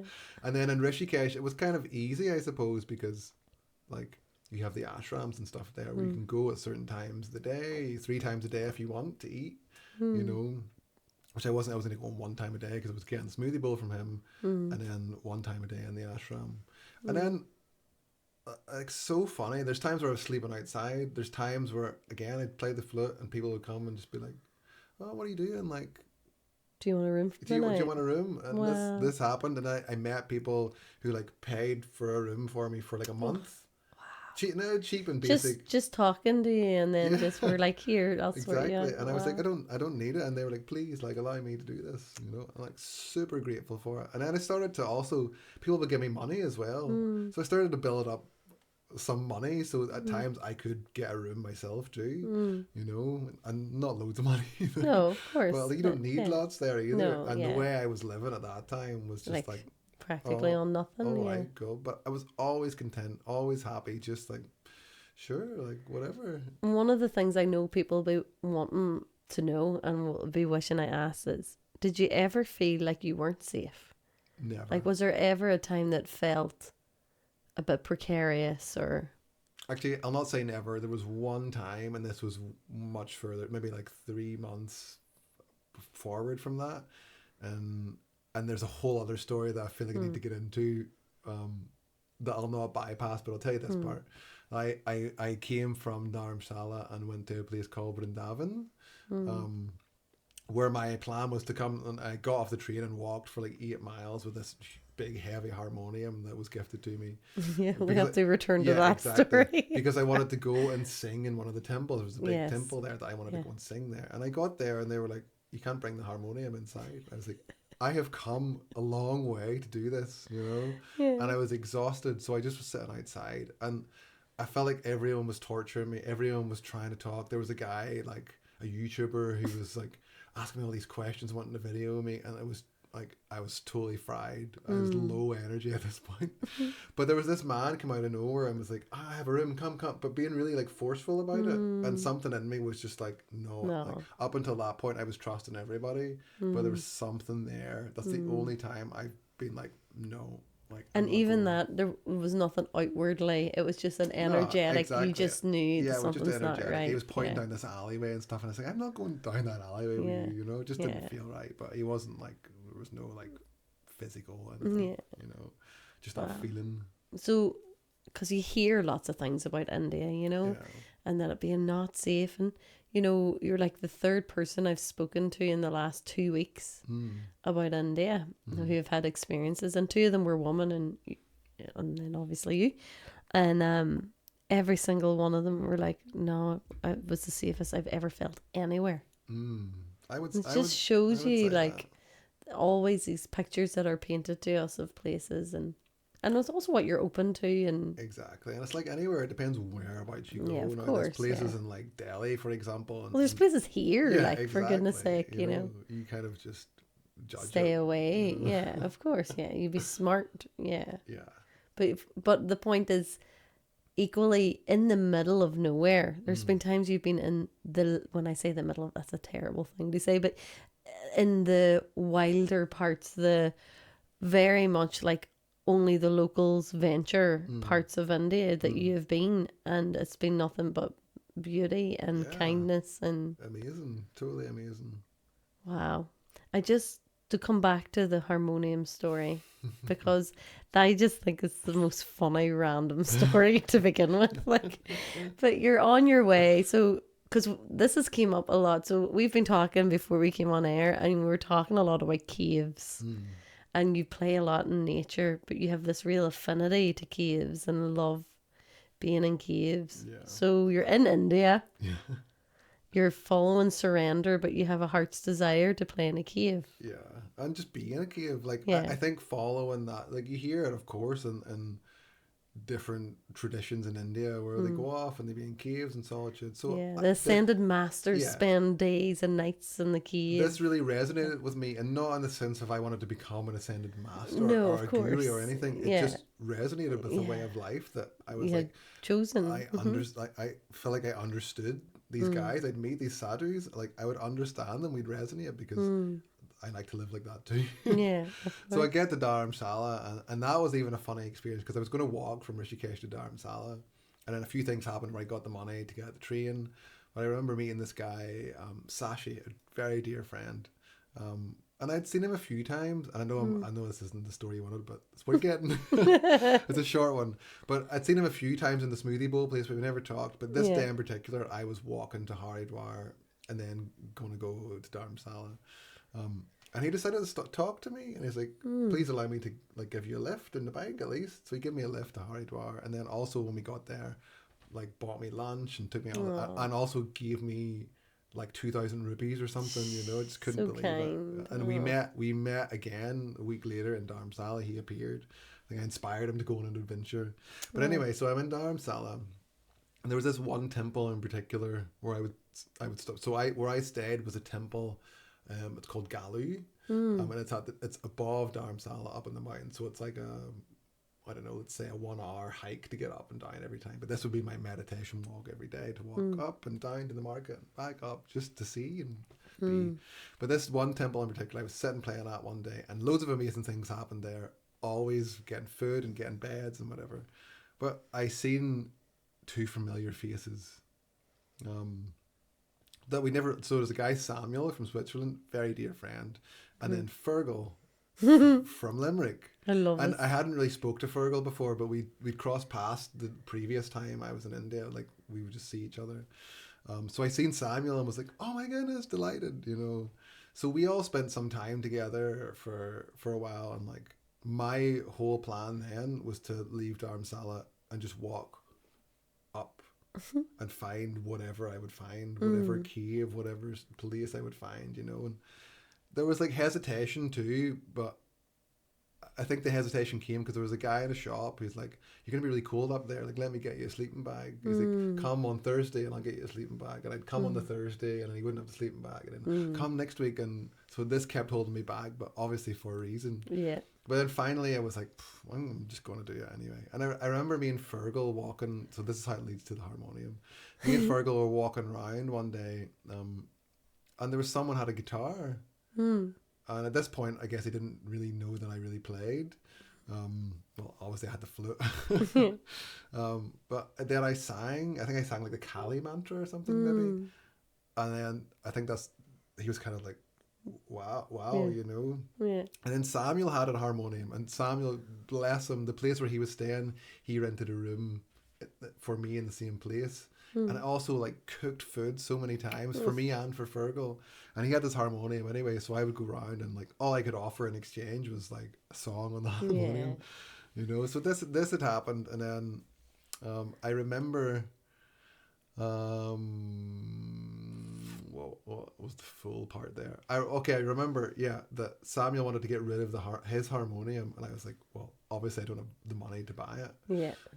So we were going to do like an exchange for my flute for his harmonium, Right. and then work something out down the line, whatever. But in the process of that, he disappeared, and he came back with a different harmonium that someone else was selling, and I was a bit confused about the whole thing. Wasn't really sure. I think he was going to buy that harmonium, and then I could have his, something like that. But then Fergal was like, "I want to buy you that harmonium." He just was like, I'm buying you this harmonium." I was like, "No, well, you can't." I was like 15,000 rupees or something like that. Whoa. It's like, you can't, you can't do that. And he's like, "No, I feel like I have to." So he got me that harmonium and blessed me off back down south with this harmonium. So you have to play music. Yeah. Go play. No more caves for you. Exactly. Go play music for play. people. So like, I was like, don't know where to go. And he was like, this is where the idea of going to Vrindavan came from. Yes. From him. And then off I went with this harmonium. And walked another however long with a big harmonium on your back. Just off I go. God bless you, Fergal. If you watch this, hi, I Fergal. owe you so much.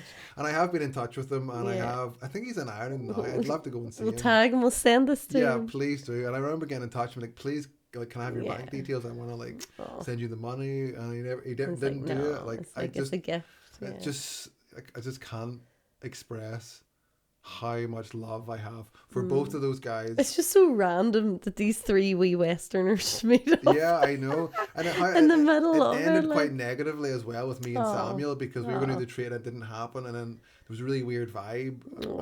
But then I ended up sending him a gift. So I wrote him a note, and I sent him a piece of my artwork, and I sent him the flute that we were going to trade. So that was just my way of being like, look, you know, it's all it good. didn't end good, but like all's good. And he was in India the last time I was there too, but we didn't work out. We were in the same place, but we couldn't meet up, which is okay. But those pair, I love them.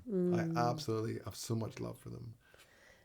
Fergal really did change the course of your journey in India. And even just the conversations and stuff we were having, you know, like I used to love just meeting him and going for we'd go for a chai, and like had a bit of a sweet tooth, so we'd always get like a croissant or a cinnamon roll or something like this. So I just loved it. I just loved being around him. It makes me think of Tommy Tiernan. You know, Tommy Tiernan has a Fergal, and I'm like, yeah, that's what I hear when you're talking about Fergal. He's such an amazing car, and he wouldn't talk about himself really.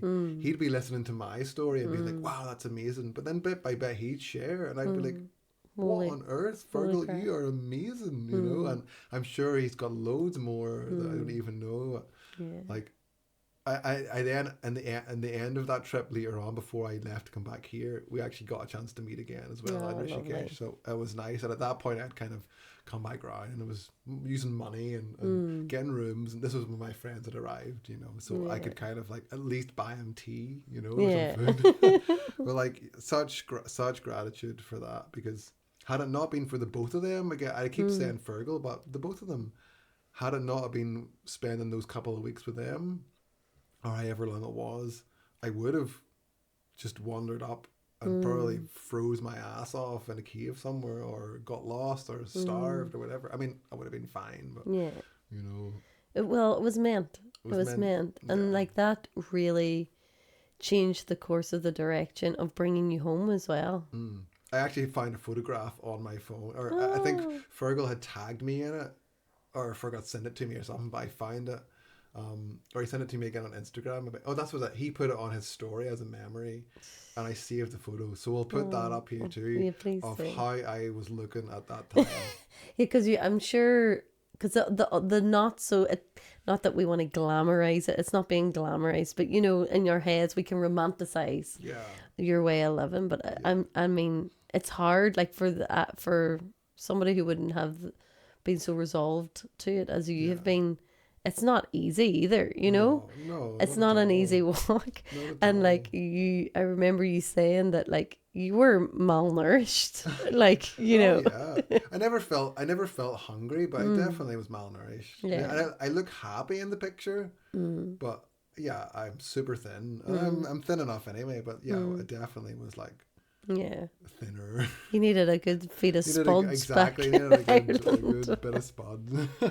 I love, like, thank you so much for sharing that part with India. And I mean, it's just, for me, I'm like, it's so inspiring because, like I told you before, even for Jason and I, after the first time we talked about your journey off air, obviously, you know, it's like, right, let's get rid of stuff. You know, there's so much we hold on to, and it's so inspirational. And it's like, you know, people who are living in tiny houses and they're you know, like clearing away, but to get to the place where it's literally the clothes on your back, you don't have even a phone to check in with anyone, that complete trust of being like, I'm safe, I'll be safe, I am safe, I'm held, I'm supported, no money, like that is, I don't even know what to put it into words as, because it's like all of the things. It's a quest, and a pilgrimage, an initiation. Totally. It's all of it wrapped up into one, and then to not only just do that and not be just for a little while. It was like.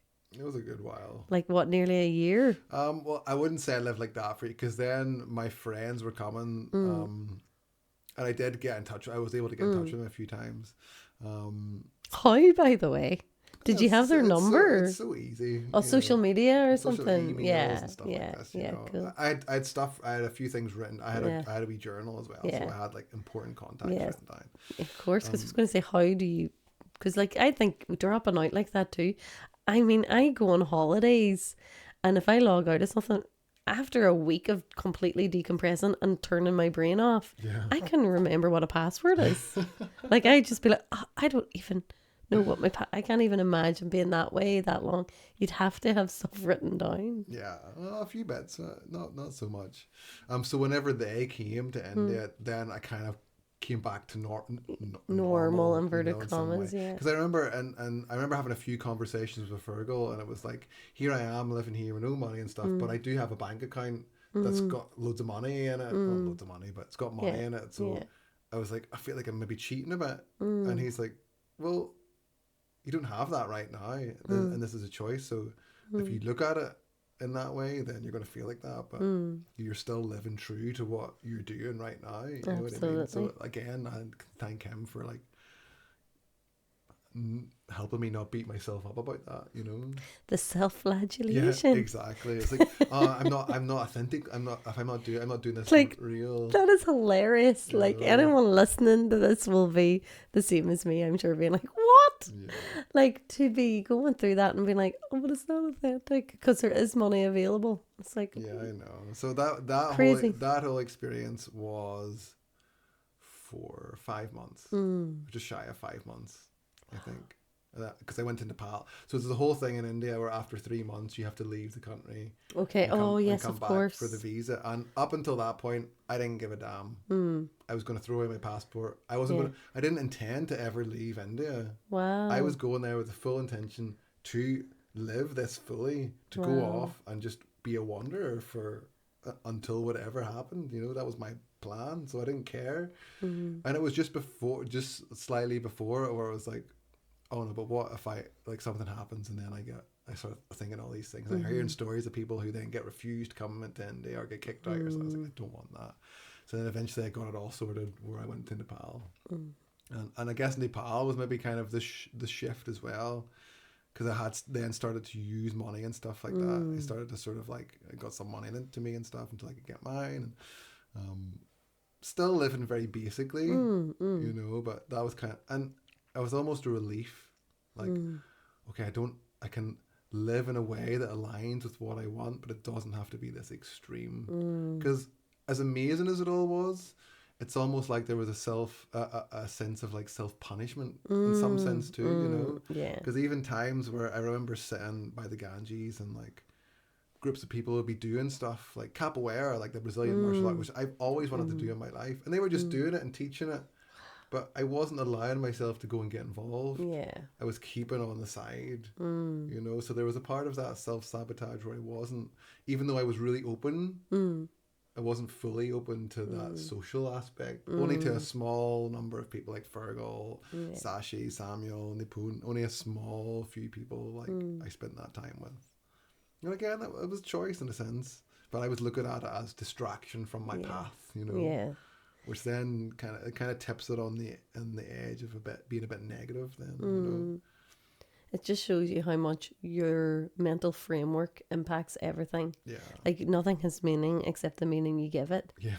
And it's like your life. So, because I'm aware we're coming probably to the end of the podcast anyway for episode one of two, definitely, Ty, absolutely, because we have another whole other part of your life since then, because you've been back from India that time. How long now? I've been back since May 2023. So we have a couple of years there that is a whole other journey, but I just love that you've integrated you into life and you've brought these threads of that simplistic living into your present reality. Yeah, but you found the balance. Finding the balance. Or finding, and that's on and off the balance.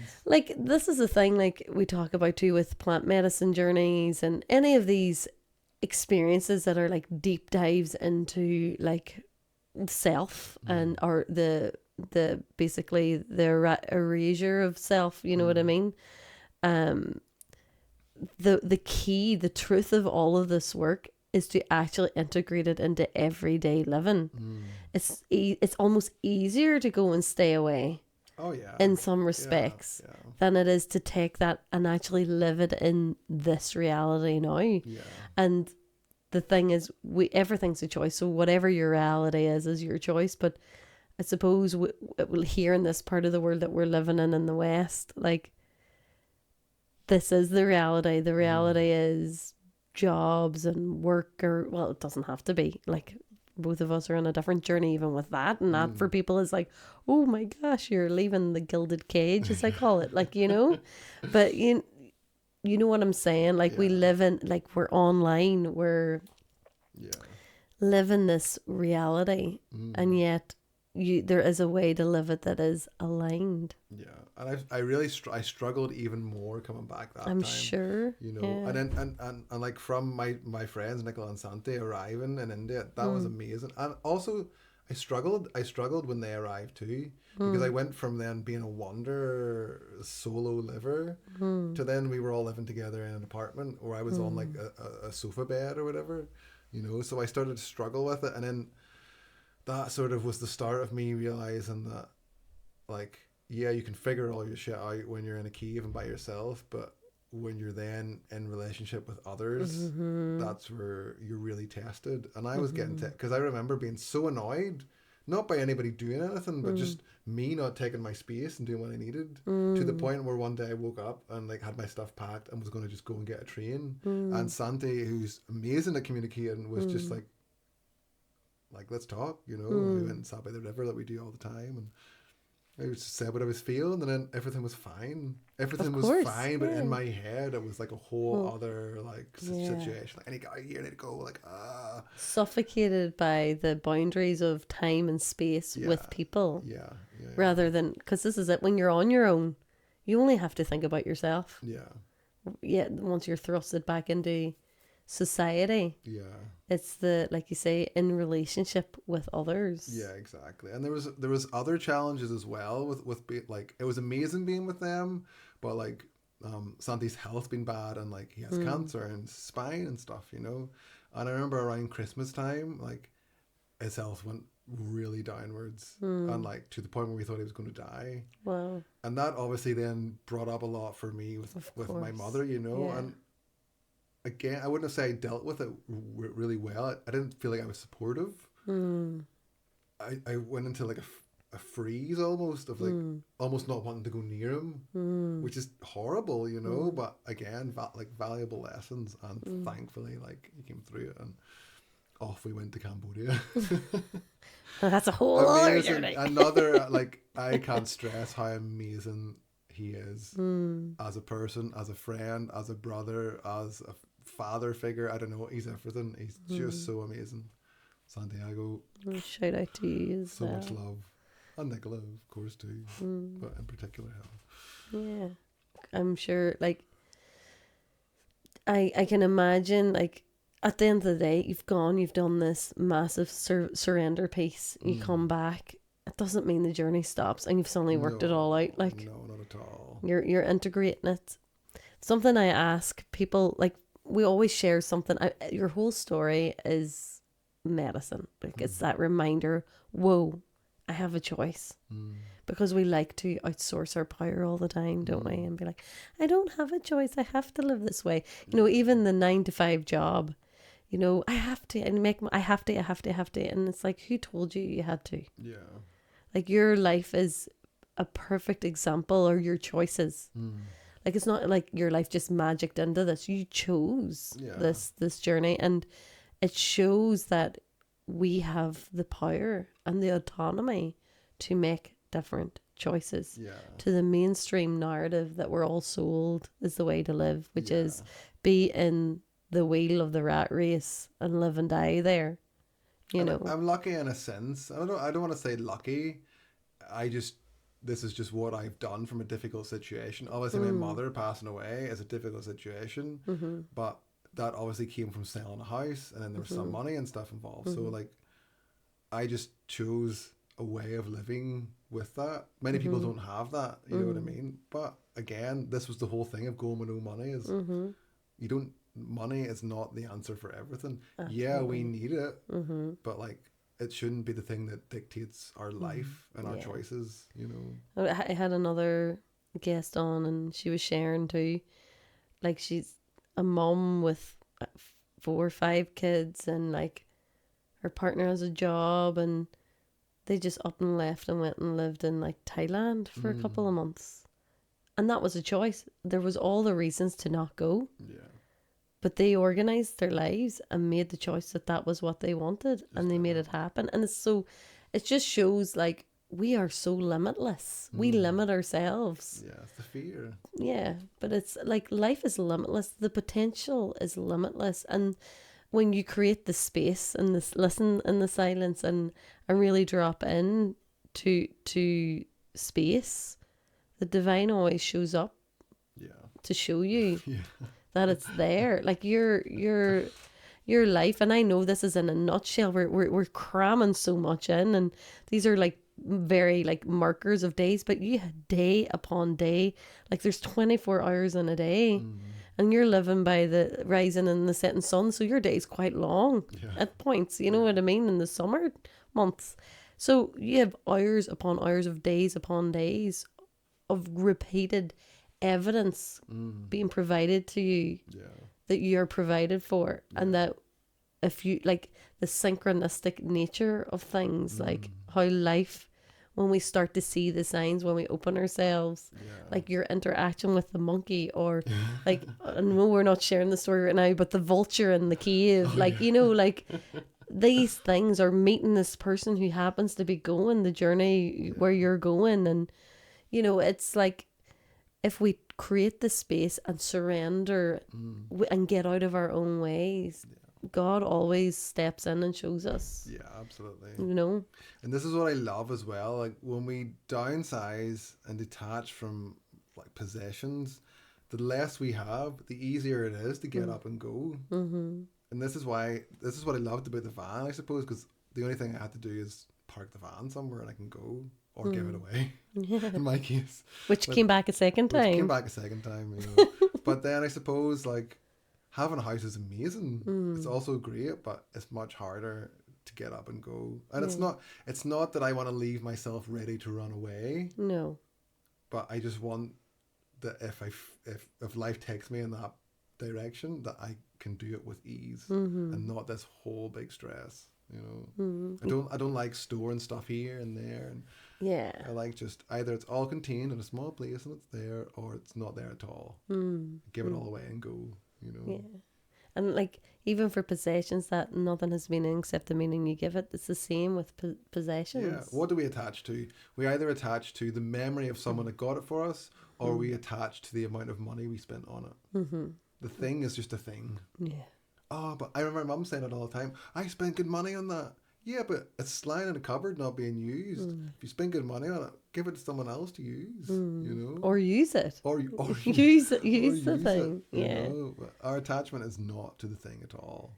Yeah, it's just material. Yeah, it's like the thoughts of like the thing that comes to me when you talk about that is like rings. You know, like, and it's funny because you're wearing the ring your mum gave you, like. We get attached to an engagement ring or a wedding ring, but when you die, like that could have, like years down the line, will be sitting in a shop for sale, and no one knows the beauty and the story of that ring other than the person that holds that memory, or who you've shared that memory with, who carries that forward for you in years to come. But it's just a thing. It's just a thing. Just like a body, you know. The body is just a body, not in a morbid sense, but at the end of the day, underneath this whole exterior that we build and we dress ourselves and all this stuff is just a skeleton that's going to fade away into the earth, and our essence is going to drift off into the rest of life. You know, but we're attached so much to it. Yeah. We're in it for now, but we may as well look after it as much as we can. Of course, love the body as in for what it gifts you, which is it's the anchor to the present moment. And that's the only, like, it is like the mind and the soul is like, the soul is eternal and the mind is past, present and future, but the body is only ever the now. Yeah. And I feel like if I could change anything about that whole experience in India, it would be, I would probably look after my body a bit more. You know, I mean, I had no choice. Of what I was eating was what I was eating and stuff, but you know, can always look after it a bit better, rather than just focusing on the mind and still in the mind. Like, you gotta look after it all. And do you feel like since you've been back, you've integrated that more? I feel so. I feel much healthier now. I feel like even starting to eat meat again and stuff has been like, I would have not have done that before. In my mind, it was like, no, you can't eat meat. But my body was crying out for it. So I definitely feel, I feel in a much healthier place. I feel more embodied now, I would say. And like, obviously there's a big window of 2 years where there's been lots of struggle and stuff like that, which we'll get into another time. But right now, I'm feeling amazing. You're looking amazing, and like the glitter and sparkle in your eye of you being embodied. It's like that remembrance, that deep remembrance of, oh yeah, I know who I am. It's beautiful to see.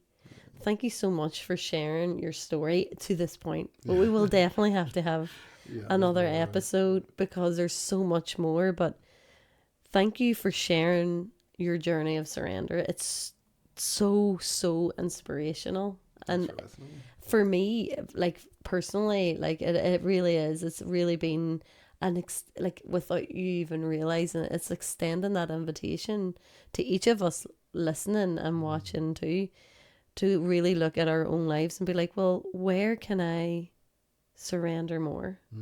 And what am I attaching meaning to that has no meaning except for that meaning that I'm giving it? Yeah.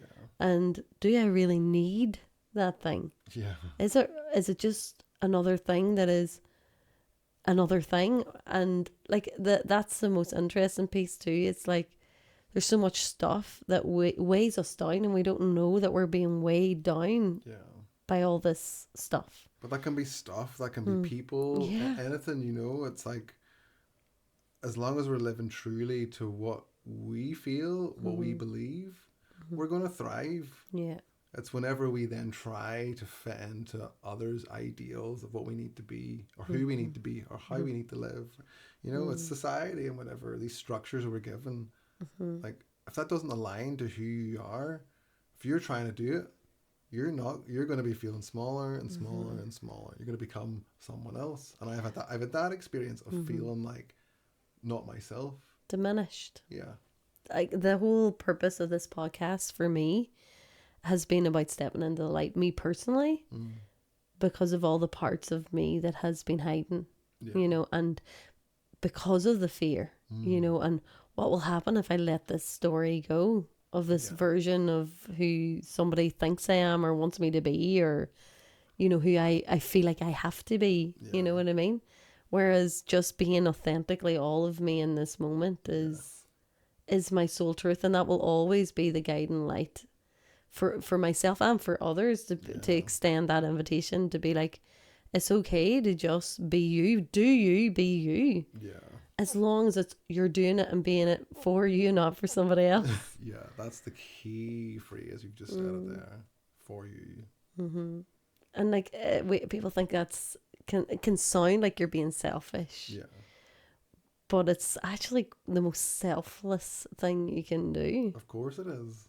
Of course it is. You know, I've definitely been called selfish many times just by living how I've lived. You know, it's not the case at all. And can be projection, because there's going to be people who hear this and they're going to be like, oh, that's easy for him. He doesn't have X, Y, or Z. You know what I mean? Exactly. And it's like, well, actually, did you just hear the story? What part of that was easy? Yeah. You know? It's all, as you said, it's all choice. I don't have X, Y, and Z because I chose not to have X, Y, and Z. Exactly. Know? Yeah, it's all perception. But yeah, it's beautiful to hear though, because you do hear about these things. You read books, like I've read The Surrender Experiment, which is a great book.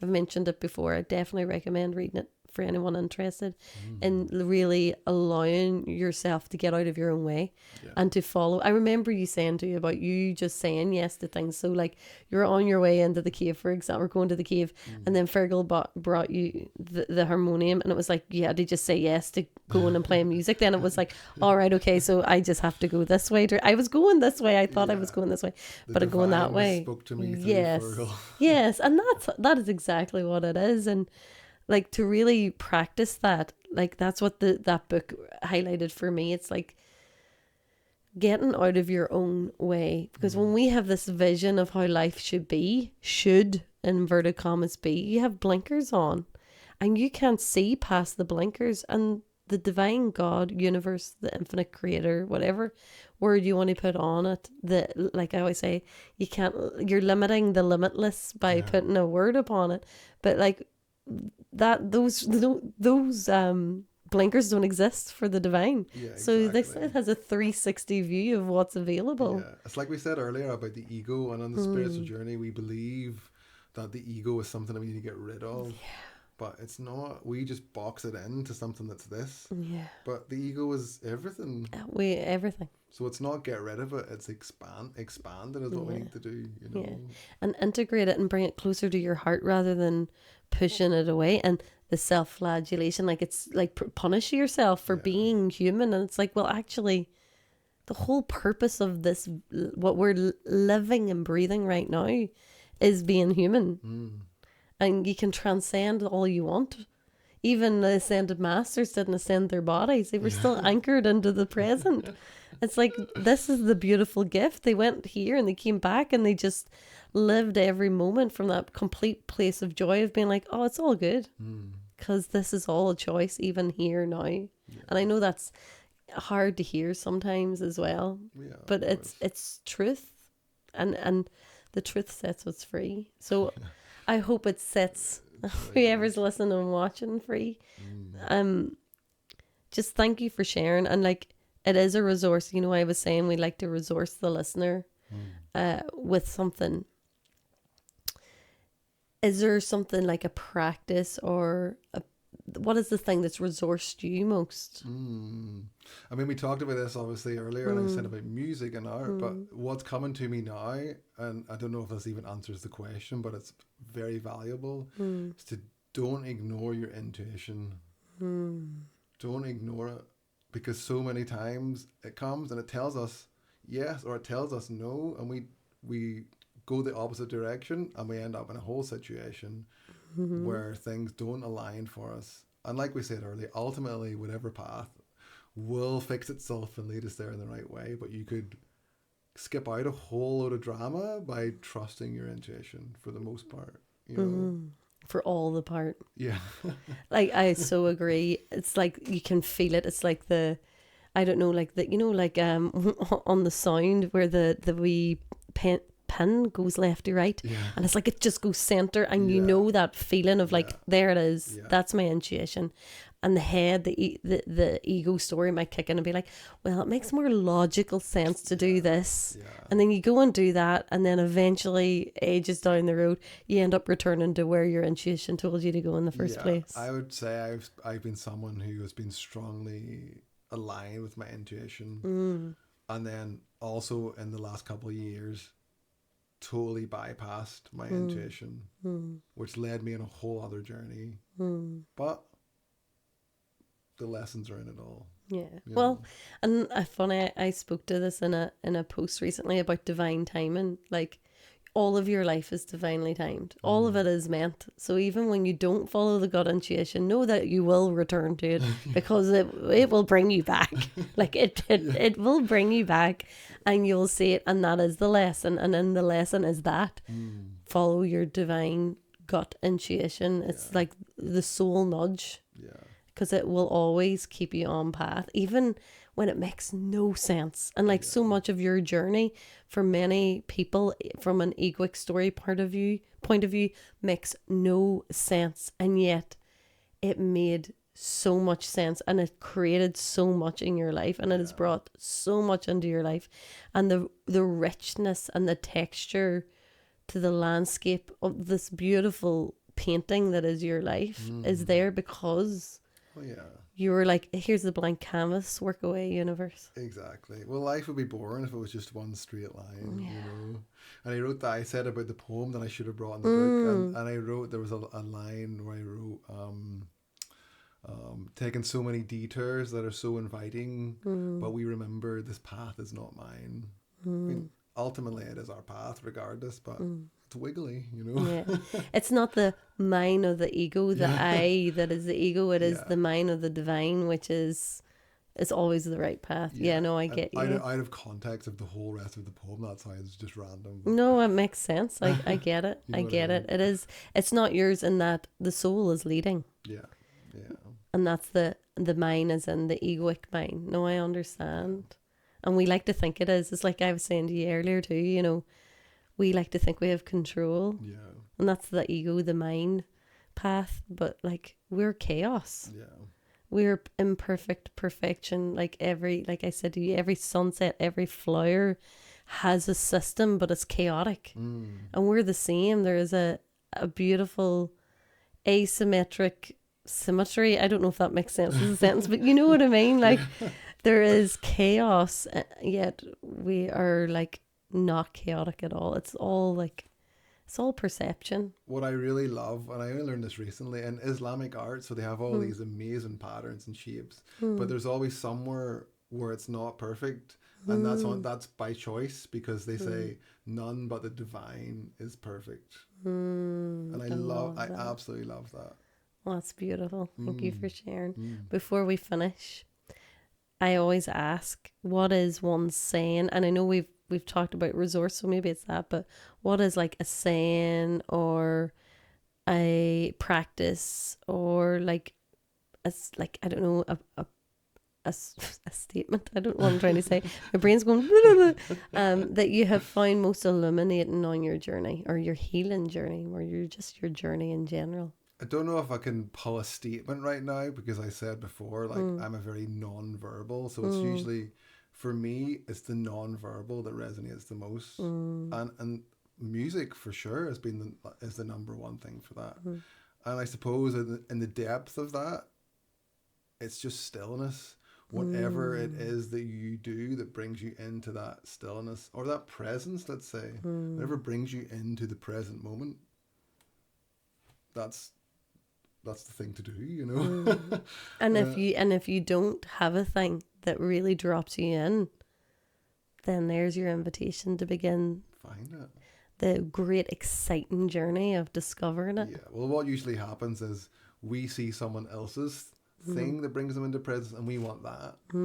But we got to find what's ours. Yeah. You know, find out what really is yours. And again, not ours. You know what I mean? Yeah, yeah. For this moment and this Yeah. version of reality, it is ours, as in it's music for you. Yeah. Music is the biggest It's the thing. playing of music Yeah. for you. I mean, listening is lovely too. Listening too, but yeah, the playing. And playing does something else. And I, like you say, vibration, feeling the vibration, it just does something on a cellular level.